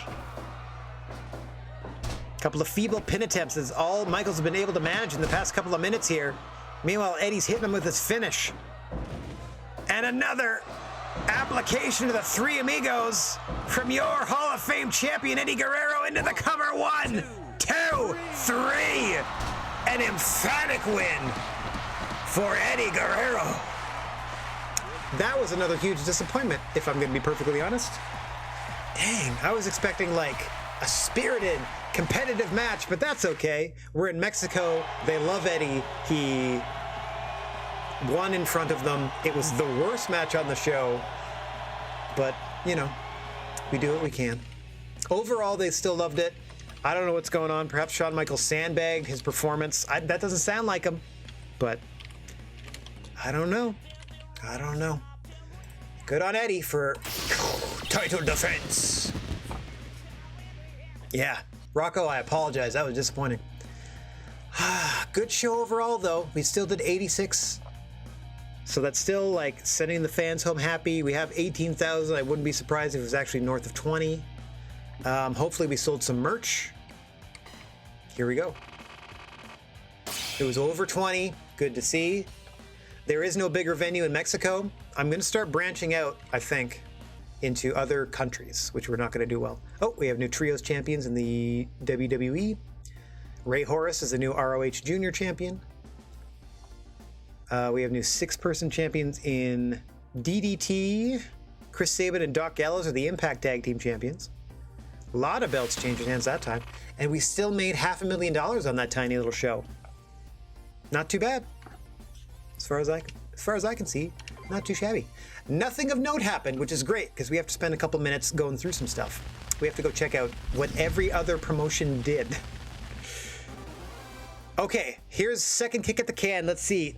Last time they offered us a 2-year deal, $300,000 a month, and all we had to do was put on a show 50% audience satisfaction or higher, which we could do in our sleep. So let's see if we get better or worse. And it was a national contract as well. Satellite, 2 years, $1 million a month. Average match evaluation, that's total show, has to be 70 or higher. I'll take that risk. $1 million a month. They found Mike in America. I don't know which Mike that might be. Several Mikes. So we have a newly scouted talent, and as soon as our current broadcasting deal ends, we are on satellite worldwide and earning $1 million a month baseline just to put the pay-per-view out there, to say nothing of attendance, to say nothing of merchandise. Yowza! We have hit the big time. Okay, let's take a look at our training center and do our repairs. Then we're going to take a look at our merchandise and see what we sold and what we didn't. And then, like I said, we're going to take a look at every other promotion and what they were up to. Because we sent one person to every other promotion. So I wanted to see if they were involved in tag matches or whatever. We'll see. Oh yes, so we'll do one improvement, the cheapest one, judo coach. Love it. Okay, so we improved the judo coach. Let's check our merchandise. Okay, so these things have soured a little bit, but they're still like fine. Masks are always a tough sell. Those can stay. They're our most expensive items, so it's harder to get those to move. So I'm fine leaving those and producing some of the others. Okay, that looks good. See, here we go. See, here's our sponsor contract for 5 more months, $500,000, and then we roll into the satellite coverage, $1 million a month. And we have to keep the fans happy, which we've been doing this entire time. So let me save that real quick. Let me do human resources and refresh the scouting here. I'll do Kings Road, America, 6 months. Off you go. I don't know which Mike that was that they found. I wonder if it's Mike Awesome. I don't think I have Mike Awesome. So that's probably a no then. I wonder if it's Mike Elgin. Okay. Did that. I can't offer a contract, but I'm not going to at the moment. I'm not going to worry about any of the... Oh, yes. Instead of consultation. One last thing I need to do before I check the results of all the other promotions is bump my guys in pay. So Angelo Dawkins wants a bump. You got it, buddy. There you go. Take a little bump in pay. Oh, I'm also going to bump up Chris Statlander to at least be $2,000. There you go. Bump in pay. Save that real quick. And we're just going to take care of these salary concerns and then check out the other results. And then that'll be it for today. All right. Can't do consultations yet. We need our personal trust advice. Mad Polly wants more money. Sure. Sure you do. Consultation. Mad Polly. Oop. No, I just did Chris. Mad Polly, please. There we go. Tiny raise. There you go. Save that. Every time I make somebody happy. Personal advice. Bill Bullock wants more money. Bill Bullock, the OG. The oldest tenured roster member. The only original wrestler. Everyone else is a real person. Bill Bullock is the only person that doesn't exist in the real world. I mean, or did exist in the real world, in the case of those that are no longer with us. All right, Bill Bullock. You there. Here you go. There's a raise for you. Save that again. Records. We're going to go to promotion stats once we're done here and take a look at everybody's results. Just trying to get this out of the way here. William Regal wants a little more money. No problem. Regal wants a little cashola. Where you at? There you are. There you go. Bit of a raise for you. Look a little beat up there, Regal. Personal advice, more trust. Punk wants more pay. Man, did everyone I send out get beat up or what? Punk wants more money. There you go. Save that. Oop, hang on, records. Personal trust. Will Hobbs wants more money? It's a lot this time around. Probably because they found out about our $1 million a month broadcasting contract. Word travels fast in a wrestling locker room. Will Hobbs gets a raise. Save that. Back to records. Personal advice. Trust. Kairi Sane wants more money. Oh boy. Kairi Sane's in a stable, so they're at the bottom. There we go. There you go. Personal advice. Muto wants more money. My word. Okay. It's a lot this time around. Boop-a-da-boop-a-da-boop-a-da-boop. Oops. Change salary. Trying to go as fast as I can. There we go. Tiny raise for you. Personal advice. Bailey wants more money. Our new champ. Of course you do. Oh, you're also in a stable. Boink. There you go. Save that. Personal advice. Brody Lee wants more money. How about you win some matches? I'm still gonna pay you a little bit, but holy crap, you're making tons of money. How about you win some matches for 14 grand a month? Yikes. Okay, personal advice. That's it. We're finally okay. So let's do one more save. We've already done our training center yet. We don't need to do merch at the moment. I can worry about that later. Contracts are good. Human resources, we sent out, or we did a new scout. I'll worry about signing somebody in the week, like over the week, and then we'll go promotion stats. Promotional consideration paid for by the following. We literally sent, let me do this so everyone can see. Boink. See, we literally sent somebody to every other promotion, one to each, from top down. So we're going to start with WWE and work our way down and see if they made use of them, for better or for worse. So starting with WWE, what did you do with Kenny Omega? Kenny Omega versus Edge. That Kenny Omega went over in. Thumbs up. Good stuff. Now, New Japan. We sent them Mitsuharu Misawa. What did they do with him? What did you do with Misawa? Oh, put him in the main event with Tomohiro Ishii against Jeff Cobb and Zack Sabre Jr., which on paper sounds like a fantastic match, but did not work out so well, and Ishii and Misawa lost. So, all right, did a little bit there. Now, we sent Moxley to AEW. Let's see if he did anything with John Moxley. With John Moxley! Okay, didn't use him, unless he was part of a team, unless he was part of this, trios team that says Kelly Team Cash Team here at match 7, because I can't see who's on a trios. I can see like something and something for a tag, but a trios or a quad squad, that's a trios match. I couldn't tell you. So potentially was in a trios match, don't really know. Punk, we said CM Punk to NXT. What did they do with CM Punk? Perhaps was part of the 11th match, but if they weren't, I have no idea. If they were or weren't, I have no idea. If they were, it was a heck of a match. I can at least say that. All right, who do we send to CMLL? We sent Kenta Kobashi to CMLL. Let's see what they did with Kobashi. A lot of teams going on here. Team, singles.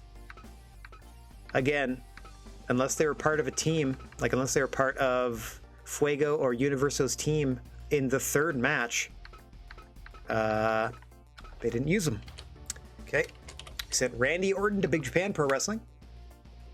Randy Orton beats Kankuro Hoshino in a lousy hardcore match following a perfect match. Oh dear. And wow, sandwiched in between two really good matches, Randy Orton stinking up the joint. All right. Did not help Big Japan in any way. We sent Kazuchika Okada to AAA. What did you do with Kazuchika? Okay, there we go. Kazuchika Okada beat Fabi Apache in a terrible match. All right. Good to know. Then we sent Becky Lynch to Ring of Honor. Let's see what Becky Lynch did. Becky Lynch beat Eli Isom in another terrible match. Man, we're just sending people out to have stinkers. Then we sent Mad Polly to DDT. This is fun. I have one. I got a little stake in every other promotion.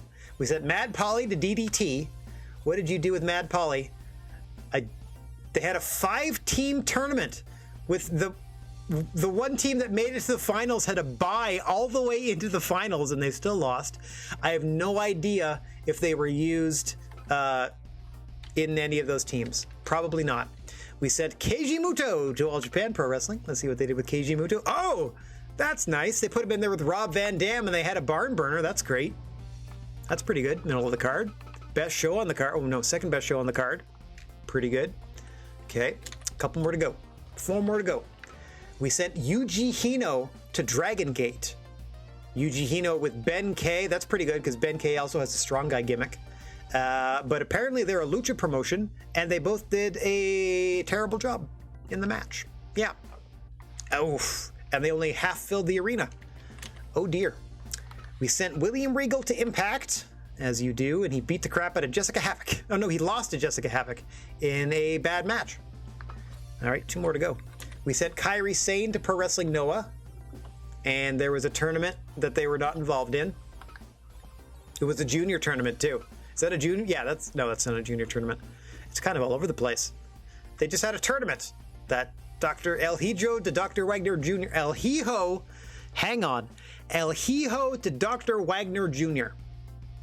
Let me translate it into English. That means the son of Dr. Wagner Jr. Is that not Dr. Wagner III? Anyway. Oh, wrestling. And then finally, to GCW, we sent the Bearcat, Keith Lee. I mean, we're not calling him that. And he whooped on Jimmy Lloyd to the delight of very few in attendance.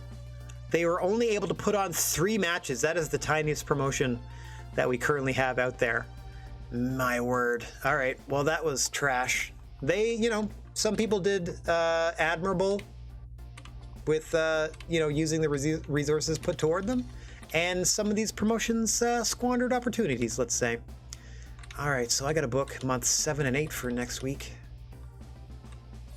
Okay, it's technically, it's a major and a minor, huh? It's gonna be just this week, a major and a minor.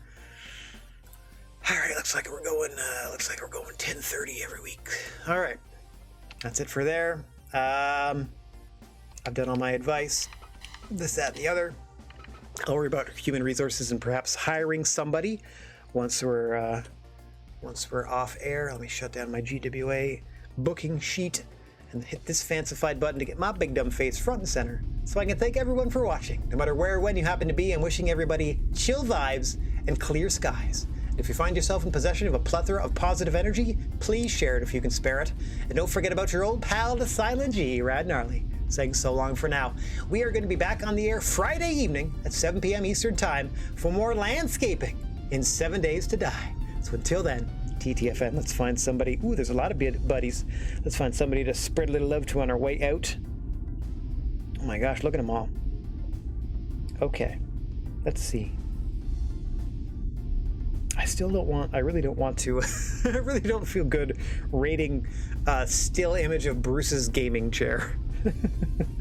Not really into that. Oh, there we go. Let's go say hi to the Combat King.